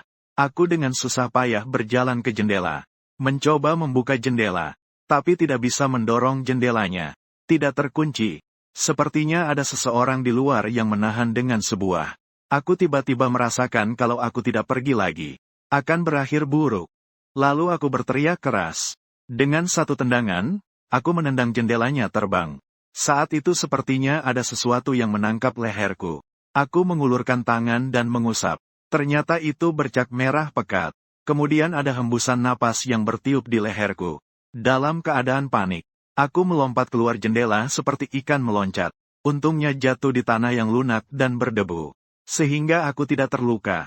Saat aku menoleh lagi, diam-diam melirik ke arah rumah Sui. Muncul bayangan putih di jendela. Tepi topi menutupi wajahnya. Saya tidak bisa melihat jelas wajahnya. Tiba-tiba merasa takut yang mendalam. Setelah memikirkan untung rugi, saya tetap berbalik dan pergi. Lewat tambahannya Chen Hao, saya melihat dia sedang memegang sekop besi dan berkelahi dengan udara. "Guru, kamu datang untuk apa? Cepat pergi." Saat saya bingung, tiba-tiba angin dingin menerpa wajah saya. Setelah itu semuanya kembali normal. Saya penasaran dan bertanya apa yang baru saja terjadi. Apakah itu kejadian gaib? Mendengar itu, dia dengan wajah suram membawa saya masuk. Saya memperhatikan pintu dan jendela rumahnya semua dilapisi warna kuning kemasan. Dia juga menutup celah pintu dan jendela dengan kertas warna kuning kemasan. Saya bilang tidak perlu berlebihan seperti itu. Tidak boleh kurang dari itu. Kalau tidak, bagaimana saya bisa hidup selama ini? Kemudian dia terkekeh pahit. "Apakah kamu merasa penampilanku sekarang sangat berbeda dari biasanya?" Itu hanya pura-pura. Tidak ada cara lain. Sekarang aku tidak khawatir ada siapa yang mendengar. Jadi aku juga berkata jujur. Selama bertahun-tahun aku sudah muak bertarung sendirian. Aku rasa kamu juga ingin meninggalkan desa ini. Desa Jiangwo sepertinya terkena kutukan. Masuk desa itu mudah. Kalau ingin keluar sangat sulit, bisa tersesat. Aku sudah mencobanya. Aku sangat peduli pada satu hal. Harap kamu bisa jujur memberitahu. Barusan di rumah Sui, aku melihat sebuah hamok merah. Setelah mendengar itu dia menatapku dengan tatapan iba. Aku sudah di sini selama 3 tahun. Tujuan awal memang untuk mencari wanita yang menyelamatkanku dari api itu. Tapi kemudian aku menyerah. Ingin pulang, tapi tidak bisa. Dalam 3 tahun ini, saya bertemu banyak orang. Saya juga menyaksikan banyak saudara berpisah denganku. Saya ingat setidaknya ada 3 orang yang memiliki pengalaman serupa denganmu. Saya menyimpulkan dari data yang saya kumpulkan. Tempat tidur gantung merah memiliki 3 ciri. Tempat tidur gantung merah hanya ada 1. Dia muncul secara acak. Muncul di setiap rumah kosong. Dan tidak semua orang bisa menemukan tempat tidur gantung merah. Tapi menurut pengetahuanku, setiap orang yang bertemu tempat tidur gantung merah, setelah beberapa waktu akan menghilang secara misterius. Orang-orang bilang mereka pulang ke rumah. Tapi orang-orang itu biasanya hanya datang ke sini kurang dari setahun. Misalnya si Dalong. Mereka tidak akan mengerti kengerian desa Jiangwo. Menurutku setiap orang yang melihat tempat tidur gantung merah semuanya mati. Aku berkeringat dingin. Dengan bersemangat bertanya padamu, kamu sudah tinggal di sini selama 3 tahun. Sedangkan orang lain paling lama tidak lebih dari setahun. Lalu apakah kamu punya trik? Dia menjawab dengan tenang. Jika kamu sudah melihat hamok merah, apakah kamu masih bisa selamat? Mari kita lanjutkan topik ini. Mengatakan rahasiaku kepada seseorang yang akan mati adalah tidak ada gunanya. Aku tidak akan mati. Aku berkata dengan menggigit gigi. Lalu mengambil sisa ubi jalar. Pergi dari rumah Chen Haosen. Mungkin karena terlalu banyak makan telur dan ubi jalar. Tengah malam bangun untuk ke toilet jongkok. Saat aku sedang hendak selesai. Melihat bayangan putih di celah pintu. Sekilas, aku mengulurkan leher dan memutar kepala untuk melihat ke kiri dan kanan. Tiba-tiba menemukan ada seorang anak laki-laki kecil aneh di samping pintu. Tidak memakai pakaian. Matanya menatapku dengan tajam. Matanya hitam seperti malam yang gelap. Aku merasa tegang. Segera menutup pintu toilet. Mengingat wanita yang duduk di dahan pohon akasia. Serta istri telanjang yang disebutkan Chen Haosen. Desa Jiangwo. Banyak orang yang suka berlari telanjang di malam hari. Tapi desa Jiangwo sepertinya tidak ada orang tua dan anak-anak. Aku diam-diam membuka pintu toilet. Keluar dari dalam. Melihat seseorang sedang memanjat tembok. Ingin memanjat keluar dari halaman. Aku mengejarnya. Kemudian terdengar samar-samar suara tangisan banyak orang. Ada laki-laki dan perempuan. Juga orang tua dan anak kecil. Tapi di sekitar tidak ada siapa-siapa. Lalu suara tangisan itu berubah menjadi tawa. Sampai aku masuk ke halaman. Semua suara halusinasi langsung terhenti. Aku meraba-raba masuk ke kamar tidur. Selalu merasa ada sesuatu yang merah-merah di pandangan. Aku buru-buru menyalakan senter. Menyinari seluruh kamar tidur. Sebuah hamok merah tergantung dari balok kayu. Terus bergoyang di hadapanku. Katanya hamok merah hanya muncul di rumah yang kosong. Itu bohong. Kemudian aku melihat di sudut dinding ada seorang wanita membelakangiku. Bersandar jongkok di lantai. Sudah sangat berhati-hati. Ternyata akhirnya tetap kena tipuan. Aku berteriak keras. Bersiap untuk kabur. Tapi wanita berbaju putih menangkapku. Maka aku pun tertawa getir dan berkata, "Kakak tolong aku, lepaskan aku ya. Kami tidak saling bermusuhan." Dia tiba-tiba perlahan mengangkat kepala. Ingat malam pertama aku datang ke desa Jiangwo. Sepertinya aku merasa ada seseorang yang masuk. Dan tidur di sampingku. Saat itu aku membuka mata dan melihat ke arah wanita aneh ini. Aku terkejut melihat di kedua sisi tangannya. Pergelangan tangannya juga memakai gelang giok naga dan phoenix yang membawa keberuntungan. Aku yakin dia bukan Wang Yingxia. Tapi kekuatannya sangat besar. Mengangkat kedua tangan yang memiliki kuku tajam. Dan bergulat denganku. Di saat putus asa, dia tiba-tiba berdiri. Dan dalam sekejap menghilang. Aku sangat terkejut. Akhirnya dia bahkan membiarkanku pergi. Sedangkan aku penuh luka-luka. Sudah tak berdaya untuk bangkit. Saat aku sadar dari pingsan. Sudah hari berikutnya. Pagi hari. Pria-pria di desa di sekitar saya menunjuk-nunjuk ke arah saya. Chen Haosen juga ada di samping. Dia berkata pada saya dengan penuh belas kasihan. Kamu sedang demam tinggi. Saya berpikir ini sudah berakhir. Ada seseorang dalam kerumunan yang berkata pada saya. Saudara Si Yuan, pagi tadi saat saya pergi bekerja di ladang. Saya menemukan kamu terjatuh di semak berduri. Tidak sadar. Tubuhmu penuh dengan luka gores yang rapat. Pasti terluka karena semak berduri itu. Saya buru-buru berkata. Saya bukan terluka terkena semak berduri apapun. Kamu pasti demam parah. Bicara omong kosong. Kami pagi tadi semua menemukan kamu terjatuh di semak berduri. Kami semua yang membawa kamu pulang ke rumah. Chen Haosen juga mengangguk padaku. Kemudian sekelompok orang itu menunjukkan ekspresi yang rumit kepada saya. Aku merasa merinding saat mereka memandangku. Setelah semua orang pergi masing-masing, hanya Chen Haosen yang tersisa di kamar tidur. Dia berpesan agar aku merawat diri dengan baik. Lukanya meradang, terinfeksi kuman penyakit. Aku tidak punya cukup kemampuan untuk merawatmu. Aku juga bukan dokter profesional. Aku tak berdaya terhadapmu. Aku menggertakkan gigi mengatakan. Aku dibuat seperti ini oleh wanita berambut putih itu. Chen Haosen berkata, berdebat soal ini sudah tidak berguna. Sekarang yang ku khawatirkan adalah, kau mungkin tidak akan berubah seperti Bing Zai dan Zhang Hu, tapi seperti nasib beberapa saudara lamaku. Mereka bertemu dengan ayunan merah, lalu pergi untuk selamanya. Chen Haosen menghela napas berat dan pergi. Aku jatuh dengan keras ke atas tempat tidur. Sudah tak berdaya untuk bangun lagi.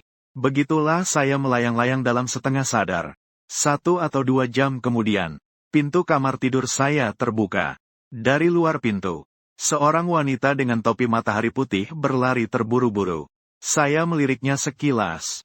Dengan dingin saya berkata, meski kamu tidak datang untuk mengambil nyawaku, aku juga tidak bisa bertahan lebih lama. Kenapa aku harus mengambil nyawamu? Begitu dia mulai berbicara. Aku tahu itu dia. Tak bisa menahan air mata yang menggenang. Sebelum aku berubah menjadi orang lain. Jika kamu bisa datang melihatku untuk terakhir kalinya, aku takkan punya penyesalan. Dia berkata dengan tegang. Ini sudah saatnya. Kamu masih memikirkan hal-hal ini. Cepatlah makan obat-obatan ini. Lalu dia menyerahkan dengan kedua tangan.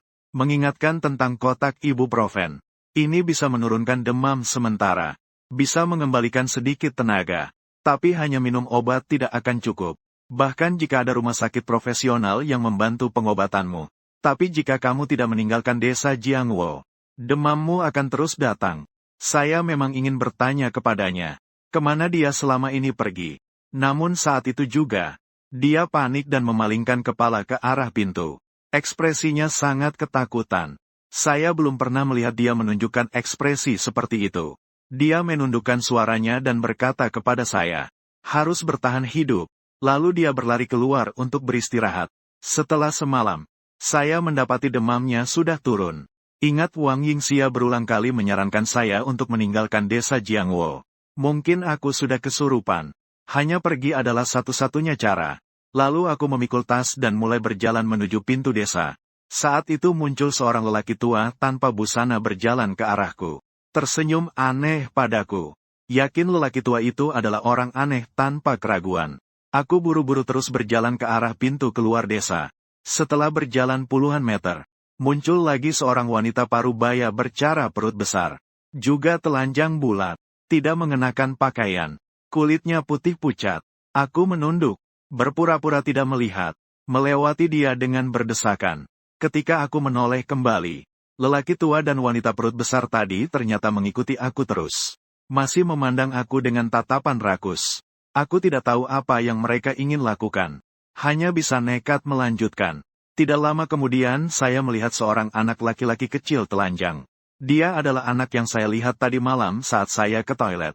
Setelah melihat saya, dia juga bergabung dengan rombongan yang mengikuti saya.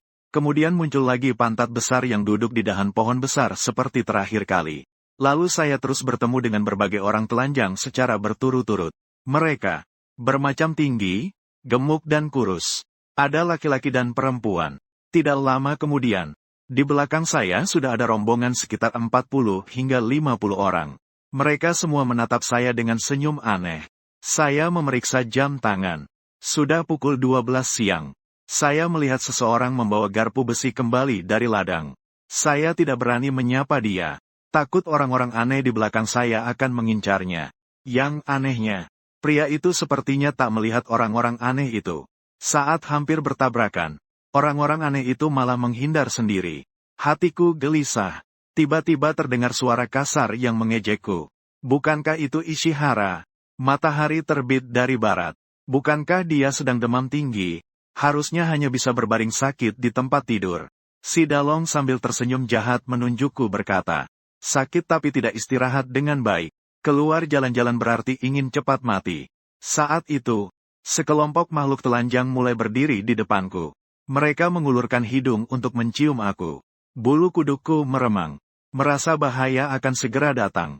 Lalu aku dengan susah payah berkata pada si Dalong, bawa aku keluar dari gunung ini. Kau juga sudah melihat bagaimana sikap Yuhua padaku. Dan bagaimana sikapnya padamu.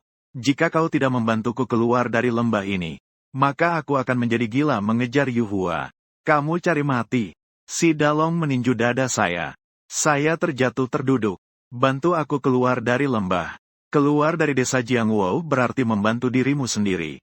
Dia ragu sejenak. Kemudian menangkap saya lagi. Mikul saya di bahunya. Berjalan di sepanjang jalan setapak. Pukul 3 sore. Si Dalong akhirnya membawa saya keluar dari lembah. Kembali ke hutan lebat. Saya melihat kupu-kupu terbang di antara bunga. Lalu buru-buru menoleh ke belakang. Menemukan rombongan orang aneh itu mengikuti sampai pintu keluar lembah. Namun mereka tidak mengikuti lagi. Saya akhirnya merasa tenang. Tapi si Dalong tidak meletakkan saya. Melainkan terus menggendong saya ke sebuah tepi curam. Mengangkat saya tinggi-tinggi. Yuhua tidak pernah memperlakukanku seperti memperlakukanmu. Hanya dengan kepergianmu yang selamanya. Barulah aku tidak akan mengalami masalah. Kemudian dia mendorongku dengan keras ke tebing. Aku terus berteriak ketakutan. Akhirnya terjepit di antara dua pohon kecil. Keringat dingin mengucur. Aku menengadah dan melihat ke atas. Ternyata aku berjarak kurang dari 2 meter dari daratan. Si Dalong mengira aku sudah tewas. Maka dia berteriak dan lari pergi. Setelah memulihkan tenaga sedikit, aku mencoba untuk memanjat ke atas. Namun baru saja menengadah aku langsung melihat sebuah wajah pucat. Berdiri diam seperti patung. Aku sepertinya mulai mengerti sesuatu. Maka aku menahan rasa takut dan mulai memanjat naik. Sampai kembali ke tanah. Ternyata itu adalah sebuah tulang belakang yang terhubung. Dengan perasaan gelisah aku memeriksa sejenak. Di lokasi, ditemukan dia memakai anting emas di salah satu telinganya. Sebelum meninggal pasti dia seorang pemuda yang modis dan maju. Wajahnya asing. Bukan orang dari desa Jiangwo. Mungkin pacarnya yang datang ke Senongjia untuk berpetualang. Aku melepas anting emasnya dan memasukkannya ke dalam ransel. Lalu pergi. Kali ini aku tidak menuju desa Jiangwo. Aku berencana meninggalkan Senongjia. Berjalan dalam gelap cukup lama. Selalu merasa berputar-putar di satu tempat. Tiba-tiba mendengar suara menggerogoti dari kegelapan. Sepertinya ada sosok orang. Aku tahu sendirian tidak akan bisa keluar dari Senongjia. Memutuskan untuk mengambil risiko. Berjalan menuju sosok itu. Lalu aku diam-diam mengelilinginya dari samping. Ternyata itu Wang Erxiao. Aku melihat dia memegang kelelawar berdarah sambil memotong Wang Erxiao. Kamu tahu tidak? Orang yang meninggalkan Senongjia, bawa aku pergi dari Senongjia. Aku akan memberimu barang kecil yang cantik ini. Aku mengeluarkan anting emas yang tadi aku temukan. Dia sangat bersemangat. Meraih anting emas itu. Lalu memasukkannya ke mulut dan menelannya. Aku sudah tidak punya apa-apa lagi untukmu. Lagi pula kamu sudah memakannya. Kamu harus membawaku pergi dari Senongjia. Dia mengangguk setuju. Dengan mudah membawaku menembus hutan lebat. Dalam perjalanan, aku tidak tahan untuk menceritakan tentang orang aneh itu kepadanya. Berharap bisa mendapatkan sesuatu darinya. Tapi dia terus tersenyum konyol. Sepertinya tidak mengerti apa yang kukatakan. Setelah berjalan lebih dari 1 jam, Wang Erxiao berhenti melangkah. Dia tiba-tiba berbalik. Ekspresinya ternyata kembali normal. Sekarang kamu akhirnya percaya dengan apa yang aku katakan.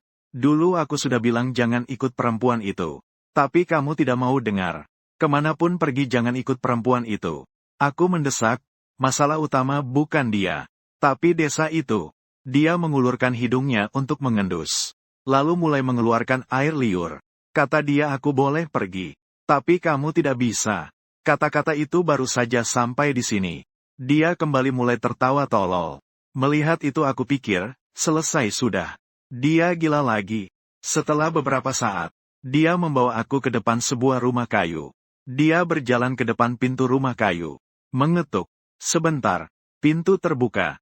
Seorang wanita tua yang kuat berjalan keluar dari dalam. Dia sangat terkejut melihat saya dan Wang Erxiao. Bagaimana kalian bisa menemukan tempat ini? Aku lapar. Wang Erxiao meneteskan air liur. Sambil berkata ingin merayap ke dalam rumah kayu. Saya melangkah maju dengan sopan bertanya. Halo nenek. Kami tidak masuk ke dalam. Berapa jauh lagi dari sini untuk keluar dari Senongjia? Masih sangat jauh. Kalau kamu ingin mencari tempat tinggal, di sekitar sini ada sebuah desa bernama Jiangwo. Asal berjalan lurus di depan rumah saya selama setengah jam, kamu akan sampai. Saya sangat terkejut. Langsung menarik kembali aku dan Erxiao sambil memarahi habis-habisan. Aku sudah susah payah kabur dari tempat menyeramkan itu. Kamu malah ternyata membawa saya ke arah desa Jiangwo. Wanita tua berbahasa klasik yang kabur dari desa Jiangwo tiba-tiba berteriak. Dia berjalan mendekat, menunduk dan mengulurkan hidungnya untuk mencium saya. Lalu menutup matanya. Dengan wajah yang penuh kenikmatan berkata, ini dia baunya. Sayang sekali. Benar-benar sayang sekali. Apakah kamu pernah demam tinggi? Di desa Jiangwo. Kamu tahu alasannya. Mata saya berkedip. Tidak tahu apakah dia musuh atau teman. Dia tersenyum dan membawa kami masuk ke dalam rumah. Di dalam rumah ada sebuah panci besar yang sedang merebus sup. Nanti kalian akan tinggal di sini minum sup. Saya lelah dan haus. Jadi dengan gembira saya memindahkan sebuah kursi kayu ke sini. Yang aneh adalah, Wang Erxiao malah seperti anjing yang terus-menerus mengulurkan hidungnya. Mencium ke sana kemari. Lalu mengulurkan tangan menggali papan kayu yang longgar. Menggali dari lubang yang dibuka sebuah lengan patah yang penuh darah. Dan tangan dari lengan patah itu memegang sebuah anting logam yang penuh noda darah. Kamu memakan orang. Wajahku berubah menjadi pucat sekali kepada wanita tua itu. Bagaimana mungkin aku memakan orang? Wanita tua itu dengan panik menjelaskan. Aku tidak akan melakukan hal yang menjijikkan dan biadab seperti itu. Temanmu yang memakan orang barangkali. Bagaimana mungkin dia memakan orang? Aku menunjuk ke arah Wang Erxiao. Detik berikutnya, aku melihat Wang Erxiao sedang memasukkan lengan patah itu ke mulutnya. Aku menendangnya dengan keras. Menendangnya terbang. Lengan patah itu juga jatuh ke tanah. Wanita tua tersenyum sambil berkata, kamu sebaiknya berhati-hati. Temanmu, ulurkan lengan yang kuat. Menunjuk ular Wang Erxiao yang dimakannya. Aku melihat lengan kuatnya penuh dengan urat biru. Bahkan curiga dia memiliki kekuatan seperti beruang. Kamu adu pergelangan tangan dengan Wang Erxiao. Jika kamu bisa mengalahkannya, aku akan percaya dengan kata-katamu. Sebenarnya ini hanya alasan yang kubuat, untuk mencoba kekuatan wanita tua itu. Kalian adu panco, siapa menang? Aku akan percaya pada siapa saja. Wang Erxiao terkekeh aneh, lalu duduk di samping meja. Melihat itu, wajah wanita tua menjadi muram. Dia juga berjalan mendekat. Lalu aku memanfaatkan kesempatan untuk keluar dari pintu. Detik berikutnya, aku mendengar suara Wang Erxiao dari dalam pondok kayu. Aku dengan terburu-buru mengatupkan kedua tangan dan berkata, Wang Erxiao anak, sekarang aku bahkan tidak tahu harus percaya siapa lagi. Kamu memang mungkin saja memakan orang. Jika kamu ingin kabur, tak ada yang bisa mengejarmu. Tak disangka aku baru berlari keluar kurang dari semenit. Lihat Wang Erxiao mengejarku dengan mulut berbusa. Dan segera melewatiku. Lalu aku merasakan tanah di bawah kaki bergetar berkali-kali. Aku menoleh ke belakang. Ternyata itu wanita tua itu. Dia berlari 2 langkah untuk setiap langkahku. Seperti kerbau liar yang mengamuk. Dia sangat cepat menyusul tepat di belakangku. Pada saat itu, Wang Erxiao melompat turun dari pohon di samping. Menyerang wanita tua itu seperti binatang buas. Mengoyak dan menggigitnya. Wanita tua itu juga mengaum dan membuka mulut hendak menggigit. Dalam keadaan terdesak, aku menendang ke arah itu. menendang punggung wanita tua itu. Lalu aku menarik Wang Erxiao untuk lari bersama. Kami segera berhasil menjauh. Sambil berlari, aku tiba-tiba melihat kepala Wang Erxiao miring, jatuh ke tanah. Aku berlari mendekat ingin membantunya bangun. Tapi melihat wajahnya pucat, darah panas terus memancar di lehernya. Aku meraih tapi redup. Darah tidak berhenti mengalir. Saat itu mata Wang Erxiao terbuka lebar. Tiba-tiba sadar kembali. Nyonya tua itu bukan orang biasa. Jangan kembali mengganggunya. Waktu muda seharusnya dia juga wanita dari desa Jiangwo. Dan sekarang dia adalah individu khusus. Mendengar tidak bisa meninggalkan desa Jiangwo. Sejak kamu dan wanita itu datang ke desa Linsong, aku sudah tahu. Mungkin kamu nanti bisa meninggalkan. Tapi bukan sekarang, mungkin aku tidak bisa pergi lagi. Mungkin dia mulai ngomong gak jelas lagi. Terakhir dia bilang aku akan kembali. Setelah bilang itu, matanya terpejam dan dia nggak bernapas lagi. Darah di lehernya sudah mengering. Sudah meninggal, tidak bisa meninggal lagi. Saat itu sosok wanita tua muncul di belakangku. Aku buru-buru berdiri. Berteriak marah. Kamu dulu tinggal di desa Jiangwo. Wanita tua menjawab. Apakah orang gila itu yang memberitahumu? Dia menipumu. Aku tertawa getir karena marah. Dia sudah meninggal. Untuk menyelamatkanku dari tanganmu. Kamu pikir aku harus percaya siapa? Kamu harus percaya padaku. Sambil berkata wanita tua memegang pinggangnya yang tua. Dengan pincang dia mengejarku. Kenapa kamu begitu bodoh? Kamu kira orang gila itu sedang membantumu? Salah. Dia ingin mencelakakanmu. Tapi sekarang tidak masalah lagi. Wanita tua itu tersenyum lebar. Mempercepat larinya ke arahku. Aku tahu aku tidak bisa menjaga jenazah Wang Erxiao. Hanya bisa dalam hati mengucapkan maaf kepada yang sudah meninggal. Lalu langsung berlari. Kali ini wanita tua itu ternyata tidak mengejarku lagi seperti yang kubayangkan. Melainkan dia menyerbu jenazah Wang Erxiao. Mulai menarik-nariknya. Tidak lama, dia memotong jenazah Wang Erxiao menjadi beberapa potongan. Aku merasa ingin muntah. Segera berbalik dan melarikan diri. Aku melarikan diri sampai fajar. Kembali ke lembah desa Jiangwo. Wajahku menjadi suram. Langsung berlari ke arah yang berlawanan. Sore harinya, saya kembali ke gunung ini. Menjelang malam pukul 10 lebih. Saya kembali ke sini. Saat itulah saya menyadari mungkin saya benar-benar tidak bisa keluar dari desa pegunungan ini. Setelah bergulat dengan pikiran dalam hati, saya tetap memutuskan untuk menyusuri lembah. Sebelum itu, saya menangkap seekor jangkrik, memasukkannya ke dalam botol air mineral. Desa Jiangwo tidak ada aktivitas hewan. Apa sebenarnya sebabnya? Masih belum diketahui. Saya memanfaatkan kesempatan ini untuk meneliti sedikit. Dalam perjalanan saya tidak melihat orang aneh yang telanjang. Untuk sementara membuat saya sedikit tenang. Kembali ke rumah. Saya duduk di tempat tidur dan mulai berpikir. Desa Jiangwo penuh dengan bahaya di mana-mana. Aku memutuskan besok pagi-pagi sekali akan pergi menemui Chen Haosen. Untuk meminta nasihat darinya. Dan dalam seluruh sejarah desa Jiangwo, yang pernah demam tinggi dan sakit, akhirnya bisa kembali menjadi diri sendiri. Sepertinya cuma aku sendirian. Jika hal ini tersebar keluar, aku kemungkinan besar akan menjadi sasaran para pria itu. Untuk berjaga-jaga, aku harus berpura-pura dulu. Tiba-tiba aku melihat sebuah wajah di luar jendela. Diam-diam memperhatikanku. Setelah kulihat dengan seksama, ternyata seorang wanita memakai topi matahari putih. Aku kira itu wanita berambut putih yang muncul bersama hamok merah waktu itu. Dan menyerangku. Siap-siap untuk melarikan diri. Tapi dia memanggilku.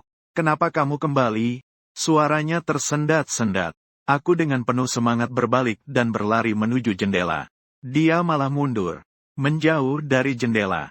Akhirnya berdiri di pinggir jalan. Kenapa kamu bahkan tidak membiarkanku menyentuh? Aku agak sulit menerima. Aku membiarkanmu pergi. Bukan aku tidak mau pergi. Tapi aku tidak bisa keluar. Aku sudah mencoba. Berjalan sepanjang hari. Beberapa kali malah berputar kembali. Di desa Jiangwo ada orang yang tinggal lebih dari 3 tahun. Dia juga berkali-kali mencoba meninggalkan tempat ini. Tapi juga tidak bisa. Asalkan kamu beritahu aku cara keluar dari desa Jiangwo. Aku akan segera pergi.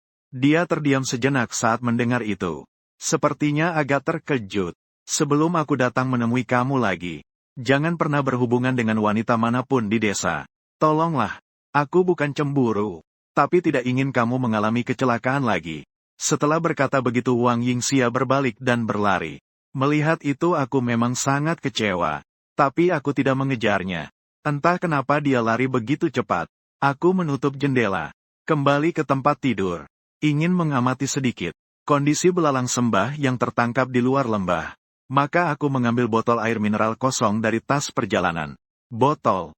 Namun isinya kosong melompong. Tapi tutup botol tetap ada, itu belalang sembah hidup.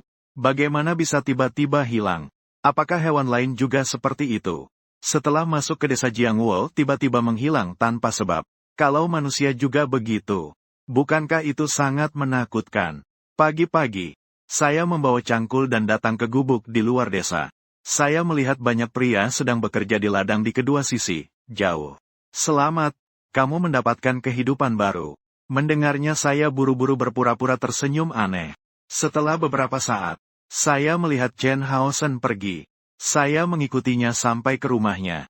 Setelah masuk rumah, saya segera menutup pintu rumahnya. Membuatnya terkejut besar. Dulu kamu pernah bilang pada saya, tidak mau mengucapkan kepada orang yang akan mati. Rahasia kamu bisa hidup lebih dari 3 tahun di desa Jiangwo. Dan sekarang saya telah kembali. Saatnya menunaikan janji kamu. Saya rasa kamu juga tahu. Tidak mungkin meninggalkan desa Jiangwo sendirian. Dia terlihat tidak percaya. Lalu tertawa terbahak-bahak. Lalu melangkah maju dan memeluk saya dengan hangat setelah itu. Dia mengajak saya duduk. Lalu berkata kepada saya, mereka punya ciri khas, yaitu hanya bisa tersenyum seperti itu. Tidak bisa membuat ekspresi senyum lain. Saya bilang sekarang keadaannya. Saya tidak mencari mereka duluan. Namun mereka yang justru datang mencari saya. Misalnya orang-orang yang telanjang itu. Juga hamok merah. Dan wanita berambut putih. Semua itu bisa mengancam saya. Pasti kamu punya cara untuk mengatasi mereka, kan? Chen Haosen berpikir sejenak. Yang kamu sebutkan itu semua pernah saya dengar. Sambil berkata, dia mengeluarkan sebuah liontin batu giok kuno dari belakangnya. Liontin berbentuk 2 ikan ini disebut giok hitam putih tak tertandingi. Ketika saya bekerja sebagai petugas pemadam kebakaran di luar, pernah sekali menyelamatkan seorang master dalam sebuah kecelakaan. Dia kemudian memberikan liontin ini kepada saya. Katanya bisa membantu saya mengubah bahaya menjadi keberuntungan. Orang-orang di sekitar saya terus mengalami kecelakaan. Hanya saya yang masih bisa hidup dengan baik. Saya mulai meragukan bahwa batu giok hitam putih ini yang membantu kita. Setelah berkata begitu, dia dengan kedua tangan membelah liontin giok itu menjadi 2 bagian. Batu giok hitam putih bisa dipisahkan. Juga bisa digabungkan. Namun efek perlindungan dari roh jahat sepertinya akan berkurang. Saya harus memastikan kamu tetap hidup. Berjuang bersama saya. Mencari jalan keluar dari desa Jiangwo. Jadi sekarang pilihan ada di tanganmu. Kamu memilih batu giok hitam atau putih? Saya bilang karena tidak tahu. Maka kita undi saja. Chen Haosen setuju. Kemudian dia mengambil selembar kertas dan merobeknya menjadi 2 bagian. Lalu dia menggumpalkan 2 potongan kertas itu dan memasukkannya ke dalam sebuah gelas air. Terus mengocoknya. Terakhir menekan ke lantai. Saya membuka salah satunya. Menemukan bola kertas dengan tulisan hitam. Saya lalu mengambil giok hitam. Dan dia tersenyum tipis. Mengambil giok putih. Membuang kertas bekas itu ke tempat sampah. Selanjutnya kamu punya saran apa? Saya berpikir sejenak. Lalu menceritakan kepadanya bahwa jangkrik tadi malam hilang. Mendengar itu dia mengernyitkan dahi dan berkata, saya sudah di sini 3 tahun. Tapi belum pernah mencoba memakai hewan-hewan itu untuk eksperimen. Mungkin kita harus mencari kesempatan untuk pergi keluar lembah lagi. Menangkap lebih banyak hewan kecil. Membawanya ke desa Jiangwo. Melihat apa yang sebenarnya terjadi pada mereka. Aku mengangguk. Namun saat itu juga, Yu-Er datang ke pintu. Maka Chen Haosen keluar menyambut. Sementara aku bersembunyi di bawah jendela. Diam-diam mengamati keluar. Kulihat di siang bolong Yu Hua tidak hanya memakai topi jerami yang sangat lebar. Tapi juga memegang payung hitam. Wajahnya tampak kurang baik. Ekspresinya juga agak tidak wajar. Setelah itu, kedua orang itu mulai berbicara di depan pintu. Aku tidak bisa mendengar apa yang mereka katakan. Tapi ekspresi Chen Haosen tampaknya sangat terkejut. Saat itu mataku berputar. Berjalan ke samping tempat sampah. Menemukan 2 bola kertas bekas yang tadi dibuang Chen untuk undian. Kupastikan membuka kedua kertas itu. Ternyata yang tertulis di dalamnya semua tinta hitam. Aku mengambil napas dalam-dalam. Membuat diriku tetap tenang secara paksa. Merebuskannya lagi menjadi bola kertas. Membuangnya ke tempat sampah. Tak lama kemudian Chen kembali. Dia berkata langsung padaku. Besok aku tidak bisa menemanimu mencari hewan untuk eksperimen. Aku ada urusan sendiri yang harus diselesaikan. Maaf banget ya. Bro, sejujurnya. Yuhua datang menemuiku. Dia memberitahu aku tentang gadis itu. Dulu seorang gadis menyelamatkanku dari kobaran api. Lalu membawaku ke desa Jiangwo. Sekarang ada kabar darinya. Aku mengangguk. Berbincang sebentar dengannya. Lalu pamitan pulang. Setelah pulang. Hatiku semakin. Kenapa Chen mengganti barang secara diam-diam? Menggantikan batu giok hitam untukku. Kalau dia berniat menyakitiku atau menjebakku. Itu juga tidak mungkin berhasil. Setidaknya sebelum berhasil kabur dari desa Jiangwo. Dia butuh bantuanku. Walaupun saya tidak tahu. Apa kegunaan spesifik dari giok hitam dalam hitam putih itu sebenarnya. Tapi seharusnya bisa sementara melindungi keselamatan saya. Jadi saya mencari seutas tali merah, mengikat giok hitam itu, dan menggantungnya di leher. Pada sore hari, saya pergi ke ladang lagi. Tujuannya agar orang lain bisa melihat bahwa saya adalah petani alih bentuk yang rajin.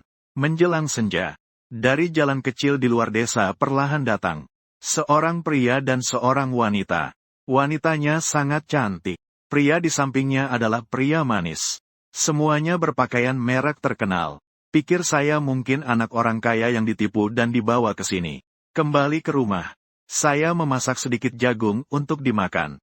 Sekitar jam 8 malam. Aku mendengar seseorang berteriak di luar.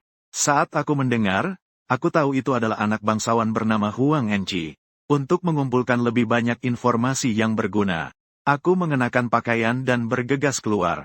Setelah itu, aku bertemu dengan Huang Enchi di sebuah jalan kecil tak jauh dari pintu rumah. Saat itu dia terlihat sangat cemas, gelisah dan khawatir. Pemuda petani ini, selamat malam. Apakah kamu melihat ladangku? Jika kamu bisa memberiku informasi yang berguna, aku akan memberimu. Aku akan berkata sambil tersenyum. Apa sebenarnya yang terjadi pada kalian? Dia menghela napas panjang. Kata dia, 3 bulan lalu. Huang Enchi masih bersekolah dengan biaya puluhan ribu yuan. Suatu hari, terjadi pertengkaran. Huang Enchi tidak boleh berkelahi. Segera saja dia dijatuhi hukuman menjadi kepala babi. Untungnya Tier muncul. Dari banyak peminat Tier memilih Huang Enchi. Dan berkata jika ingin berpacaran, harus pulang dulu untuk meminta izin orang tua. Hasilnya Huang Enchi segera bersama Tianer menempuh perjalanan jauh ke desa Jiangwo. Saya mendengar ini tidak bisa menahan diri untuk bertanya kepadanya. Sejauh mana hubunganmu dengannya berkembang? Dia wajahnya tampak bingung. Hanya berpegangan tangan. Tapi itu bagus. Itu membuktikan betapa tradisionalnya Tier. Saya mendengar itu tertawa dalam hati. Apakah orang tuanya rela mengorbankan segala harta untuk menikahkan dia? Namun melalui informasi yang dia berikan, saya memahami. Sepertinya wanita di desa Jiangwo tidak terbiasa membiarkan pria kabur. Tapi Wang Yingxia memiliki hubungan dengan saya yang lebih dari itu. Ada juga air mandi bunga. Mereka sepertinya juga menggoda saya. Ini untuk apa lagi? Yuhua sepertinya berbeda. Dia sepertinya satu-satunya wanita yang punya hubungan dengan pria desa. Terlalu banyak tanda tanya. Tidak bisa memahaminya. Saya bertanya lagi pada Huang Enchi. Apakah kamu tahu kalau Tianer memakai kendali sebenarnya? Dia terkejut mendengar itu. Lalu dengan ekspresi hina. Bukan bermaksud menyalahkan kamu. Pemuda petani.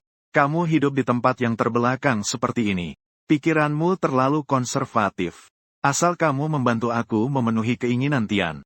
Suatu waktu aku akan membawamu ke kota besar untuk bermain. Saya tersenyum.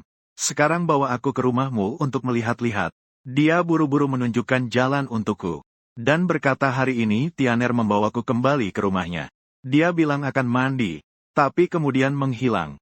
Sampai sekarang aku belum bisa menemukannya. Apakah di desa kalian ada fenomena perdagangan perempuan? Aku akan tertawa jika kau berpikir berlebihan. Yang biasanya diculik itu pria. Tak lama kemudian, aku dan dia sampai di rumah keluarga Tian. Rumah ini sudah kuperiksa dan di dalamnya kosong tanpa barang apapun. Tapi setelah kami masuk ke dalam rumah, karena ada perabotan dasar di dalamnya. Ini menunjukkan apa? Bisakah ini menunjukkan bahwa rumah Wang Yingxia tempat aku tinggal dulu juga kosong tanpa barang apapun? Sampai aku datang ke desa Jiangwo, baru ada berbagai perabotan. Aku mulai curiga apakah ibu yang dikatakan Wang Yingxia pulang untuk mengurus urusan. Benar-benar ada atau tidak? Dia membawaku ke ruang mandi dingin. Aku melihat ruang mandi dingin itu bahkan tidak memiliki jendela. Satu-satunya jalan keluar hanyalah menuju ruang tamu. Saat itu Wang Enci berada di ruang tamu. Manis pun seharusnya sulit terbang meski bersayap. Tapi seseorang yang hidup bahkan menghilang tanpa alasan. Aku lalu berkata kepada Wang Enci, "Kamu istirahat dulu. Dia mungkin kabur saat kamu tidak memperhatikan. Mungkin ada urusan mendesak jadi akan kembali nanti." Setelah aku berkata begitu, aku teringat wanita yang membawa Chen Haosen ke desa Jiangwo. Setelah 3 tahun berlalu, bukankah juga lewat Yu Hua menyampaikan pesan? Sebelum pergi aku tidak lupa mengingatkannya. Dimanapun kamu mencari sawah bebas. Kecuali tidak boleh ke belakang desa. Di desa kami ada peraturan. Pria tidak boleh masuk ke wilayah belakang desa. Keesokan paginya, aku bangun tepat waktu. Harus pura-pura rajin ke sawah untuk bekerja. Ketika aku sebentar lagi, Chen Haosen tiba-tiba diam-diam memberi isyarat mata padaku. Aku akan sambil memanfaatkan saat orang lain tidak memperhatikan. Melangkah beberapa langkah besar. Lalu bersama-sama berlari menuju arah keluar lembah. Sejak aku sembuh dan kembali ke desa Jiangwo, aku tidak pernah lagi melihat jejak orang aneh berwarna putih itu. Ini membuatku merasa jauh lebih tenang. Setelah aku meninggalkan lembah, mulai terdengar suara burung berkicau. Apakah aku masih bisa melihat kupu-kupu beterbangan?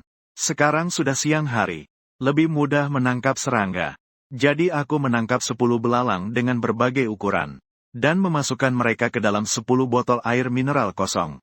Saat itu aku melihat seekor kelinci abu-abu sedang memakan rumput muda tidak jauh dari sana. Aku diam-diam mengarahkan busur dan anak panah ke arahnya. Menarik busur dan melepaskan panah. Namun panah meleset. Aku malu-malu berlari untuk mengambilnya.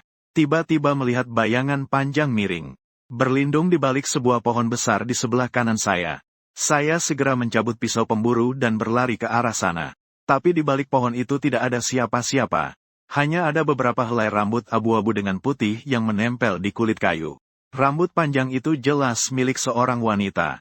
Saya merasa tempat ini tidak aman. Lalu saya berbalik menuju pintu masuk lembah. Saya menarik napas dalam-dalam, memeriksa 10 botol kosong, dan menemukan jangkrik di dalamnya masih hidup. Saat saya hampir tiba di desa Jiangwo, langit sudah benar-benar gelap. Saya ingin memeriksa kondisi 10 jangkrik itu. Namun pada saat itu, tubuh saya tiba-tiba terasa dingin. Di air mineral, dari 10 jangkrik hanya tersisa 3. Saya buru-buru membuka tutupnya. Tidak melihat jejak 7 jangkrik lainnya. Mereka lenyap begitu saja tanpa suara. Sekarang bahkan belalang yang diletakkan di dalam botol air mineral pun tidak aman.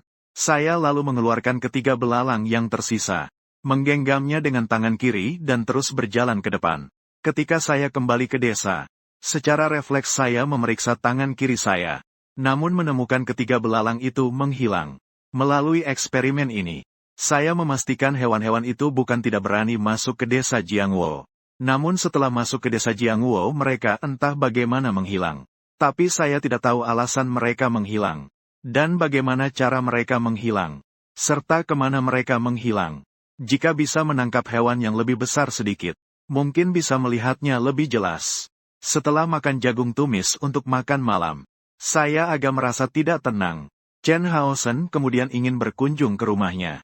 Saat sampai di depan pintu, saya tiba-tiba teringat Hei Yu, lalu mengeluarkannya dari dalam saku.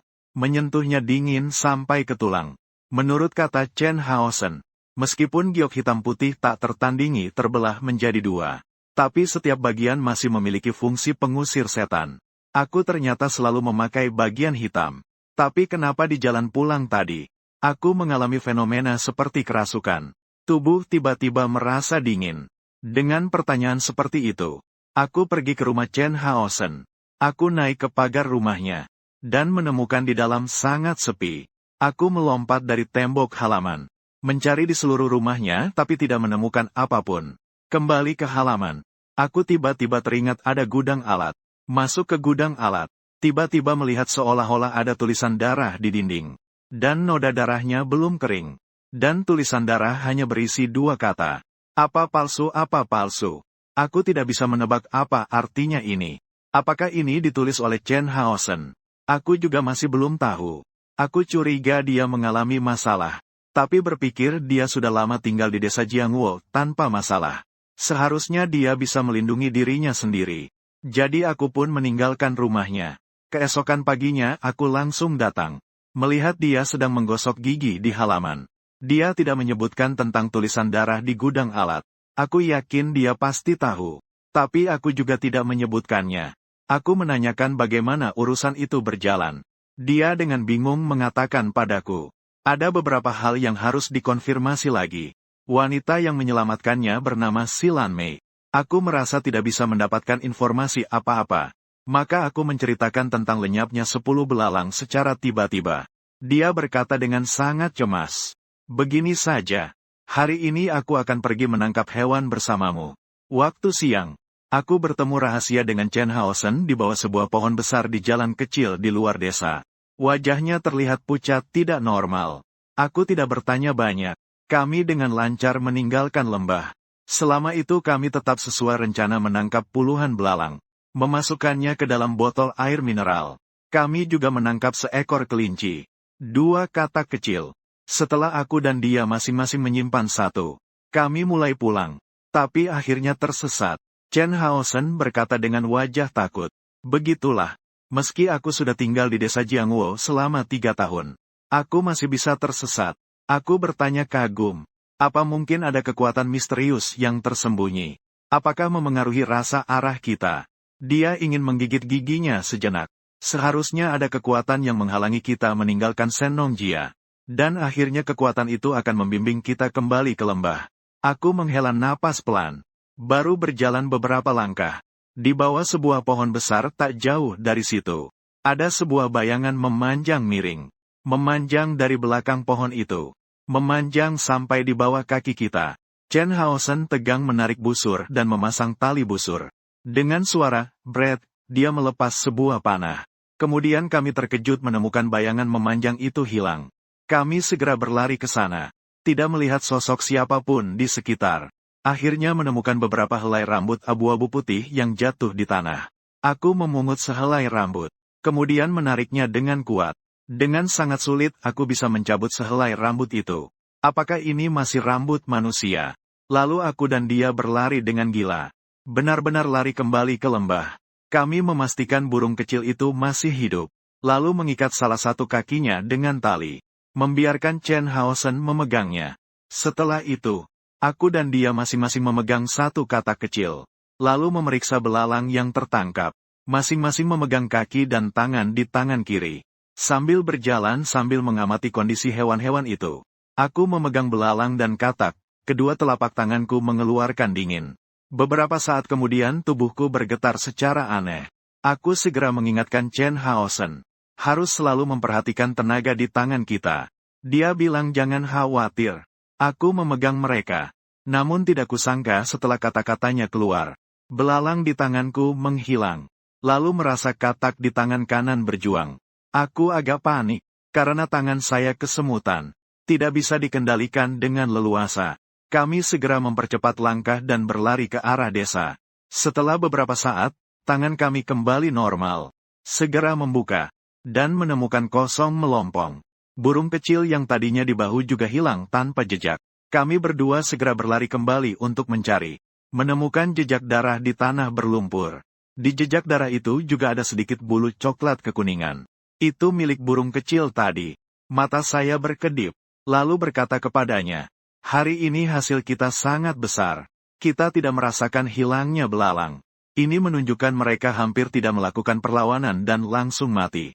Kemudian katak hijau kecil, kita bisa merasakan mereka berjuang di tangan.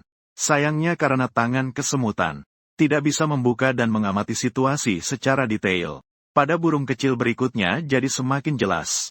Kita melihat jejak darah yang tersisa darinya. Mungkin nasibnya buruk.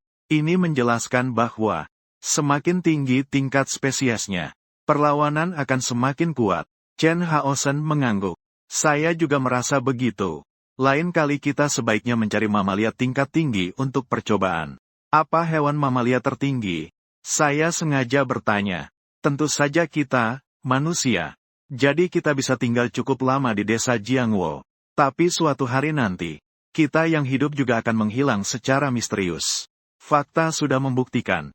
Selain kamu, hampir tidak ada orang yang bisa tinggal lebih dari 2 tahun di desa Jiangwo. Di antara mamalia, primata adalah yang paling tinggi tingkatannya. Jika kita bisa menangkap seekor monyet, dan membawa kembali ke desa Jiangwo untuk penelitian, itu akan sangat baik.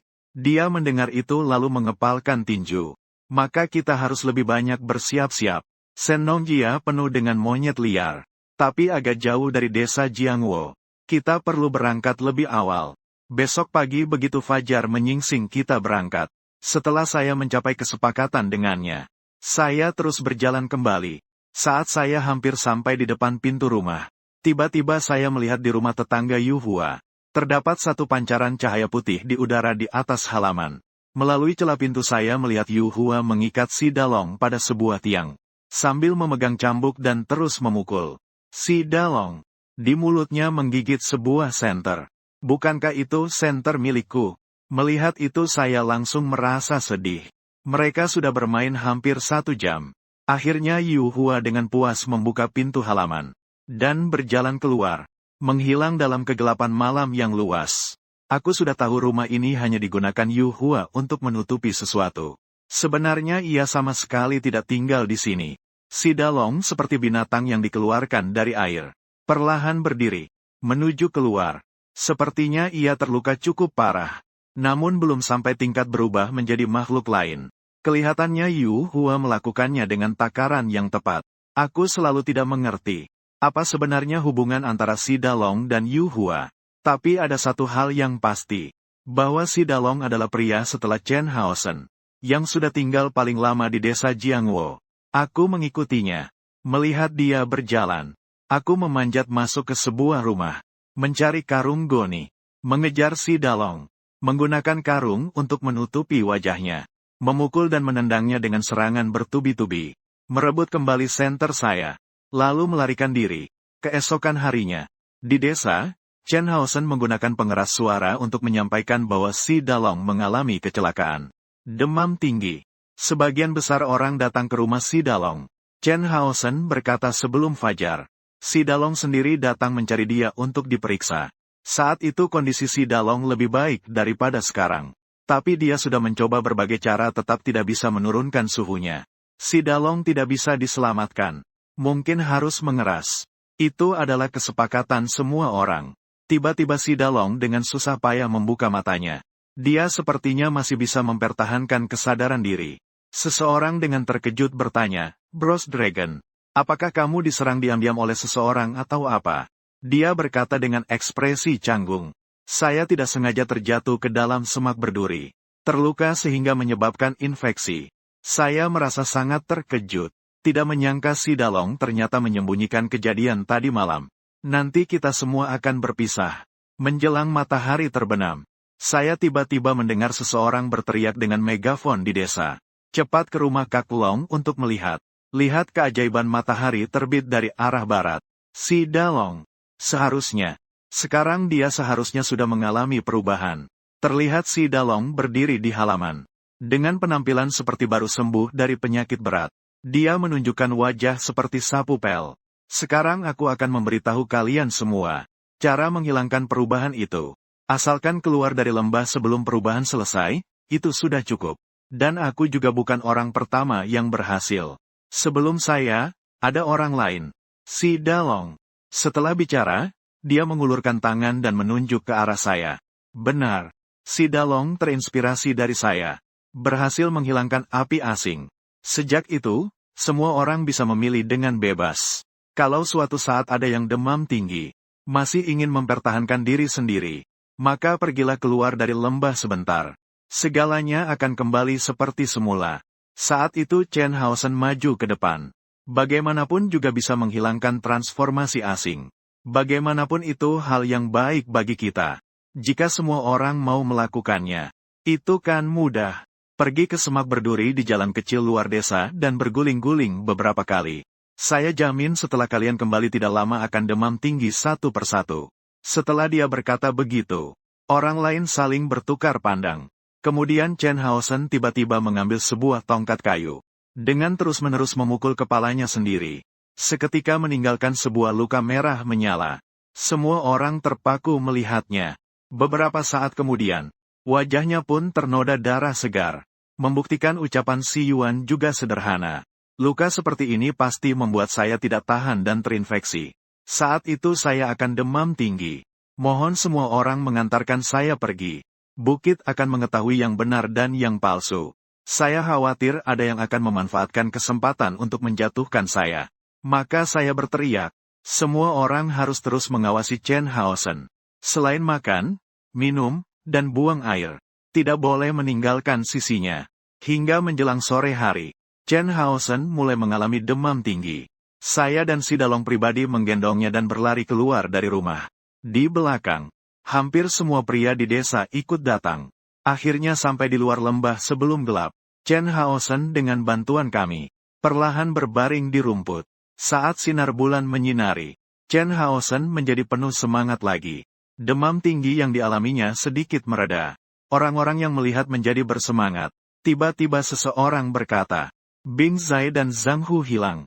Keduanya diam-diam pergi setelah kakak Haosen pulih. Justru pada saat ini, tiba-tiba terdengar dua teriakan mencekam dari hutan lebat di kejauhan. Sepertinya itu Bing Zai dan Zhang Hu. Lalu semua orang segera mengambil tongkat dan ranting pohon. Dan berlari ke dalam hutan lebat sampai dekat. Tiba-tiba sebuah bayangan putih melintas. Kemudian terlihat Bing Zai dan Zhang Hu tergeletak di tanah. Semua orang segera berlari ke sana. Kedua orang itu ditopang berdiri. Ditemukan mereka memiliki luka sayat di tubuh. Luka tersebut sedang mengeluarkan darah. Chen Haosen mengernyit melihat hal itu. Dengan sederhana menahan pendarahan mereka. Beberapa kulit pohon di lokasi terkelupas terlempar. Dan beberapa pohon juga patah. Jika itu manusia, sangat tidak mungkin bisa melakukannya. Apakah yang menyerang kalian binatang buas? Zhang Hu mengangguk mengaku itu beruang. Iya. Mereka menyimpan rahasia tersendiri. Selalu ingin menyembunyikan sesuatu. Aku berbalik dan menyela, apakah beruangnya berwarna putih? Kemudian aku memeriksa di lokasi kejadian. Akhirnya di dekat sebuah pohon kecil yang patah. Ditemukan beberapa helai rambut abu-abu putih. Aku mengambil satu helai rambut. Dan menariknya dengan kuat. Ternyata butuh usaha keras untuk mematahkan helai rambut itu. Adalah 2 hari yang lalu mengintip aku dan Chen Haosen berburu. Aku jadi bingung. Hal ini sebenarnya bagiku masih ada. Yang pasti adalah, pemilik rambut itu sedang menyerang manusia berubah. Setelah menjadi musuh dengan manusia berubah, aku menyelinap kembali ke rumah. Setelah makan malam, berlatih pedang di halaman. Berlatih selama 2 jam. Menemukan pemahamanku tentang pedang semakin dalam. Tiba-tiba seseorang mengetuk pagar rumahku. Seorang wanita tersenyum dan berkata, Aku adalah Yuhua. Aku mengumpat dalam hati Yuhua.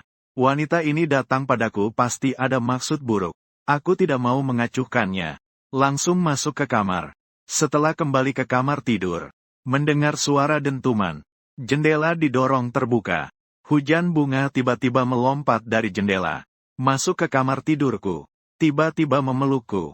Tubuhnya panas sekali. Aku tak tahan berkata, kamu adalah wanita Si Dalong. Istri teman tak boleh diganggu. Pria berotot itu hanya pantas aku cambuk. Tapi kamu berbeda. Aku tiba-tiba melirik. Dengan diam-diam bertanya, bunga mandi yang cantik, kamu tahu bagaimana membuka celana kawin itu? Dia tiba-tiba berhenti bergerak di tangannya. Lalu dengan wajah suram, pria bau, apakah kamu ingin bertanya untuk Wang Yingxia? Aku sarankan kamu menyerah saja. Setelah mengatakan itu, Yuhua tiba-tiba tersenyum dengan mengerikan. Saya sangat marah. Menangkap bahunya, melemparkannya ke tanah. Tapi dia langsung bangkit dari tanah. Saya menendang kedua orang tuanya lagi. Dia menjerit, lalu terjatuh terbalik ke tanah. Saat berikutnya, dia malah tersenyum bahagia. Saya suka perasaan seperti ini. Pukul saya lagi beberapa kali. Tiba-tiba dia melompat. Langsung menerkam tubuh saya. Mulai merobek pakaian saya. Buka pintu. Tiba-tiba terdengar teriakan panik dari luar halaman. Yuhua terhenti sejenak. Lalu memandang saya dengan tatapan menyalahkan. Lompat keluar jendela dan melarikan diri. Melihat itu saya menghela napas lega. Orang di luar terus mengetuk pintu kamarku. Aku cukup berterima kasih padanya. Kemudian aku pergi membuka pintu. Ternyata itu Huang Enci. Dia terlihat sedikit terlalu ketakutan. Siku dan lututnya penuh luka. Wajahnya juga ada luka. Aku mendengar lalu memandangnya dengan bingung. Dari mana luka-luka di tubuhmu? Aku ketakutan hingga terpeleset di jalan. Barusan aku pergi mencari Tian. Lewat sebuah rumah kosong. Tiba-tiba melihat sebuah hamok merah. Berayun tanpa angin, membuatku ketakutan dan lari ke sini. Tapi aku selalu merasa ada yang mengikuti. Sesekali aku menoleh ke belakang. Selalu melihat bayangan putih bergoyang di belakangku. Huang Enci dengan gelisah memegang lenganku. Memohon aku untuk membantunya. Aku dengan tidak sabar berkata, kamu cari orang lain untuk bantu hitung saja. Orang lain tidak peduli padaku. Lalu tanpa sadar aku menyentuh pantatku sendiri. Aku merasa jijik. Aku menendangnya keluar pintu. Dia langsung ketakutan dan menangis histeris. Mulutnya mengucapkan, dia datang lagi. Lalu aku mengintip lewat celah pintu dengan diam-diam. Aku menemukan sosok putih. Mengenakan topi matahari putih. Dia adalah wanita berambut putih yang menyerangku terakhir kali. Yang membuatku demam tinggi setelahnya. Sejak aku sembuh dari sakit beratku. Setelah kembali aku tidak lagi melihatnya. Tapi dalam hati aku selalu punya pertanyaan. Kenapa wanita berambut putih itu berdandan dan berpakaian persis seperti Wang Yingxia? Aku beberapa kali salah mengenali orang. Tiba-tiba wanita berambut putih itu seperti orang biasa menghilang dari pintu. Aku mendengar suara air mengalir. Lalu mencium bau menyengat. Segera membuka pintu dan melihat. Menemukan kaki Huang Enci yang gemetar di bawahnya. Mengalirkan genangan cairan berbau anyir. Kemudian saya menyuruhnya pergi ke halaman untuk mengambil air. Menyiram di depan pintu saya agar bersih. Baru kemudian melanjutkan membicarakan hal penting. Kalau kau minta aku bantu juga boleh. Aku juga ingin tahu lebih banyak informasi tentang ayunan merah. Sebelum kau bertemu ayunan merah, apakah kau melakukan tindakan tidak normal? Atau melakukan perilaku yang berbeda dari biasanya? Sepertinya ada. Ternyata saat Chen Haosen demam tinggi, kami mengantarnya keluar lembah saat itu. Huang Enci diam-diam pergi ke belakang desa untuk mencari lahan.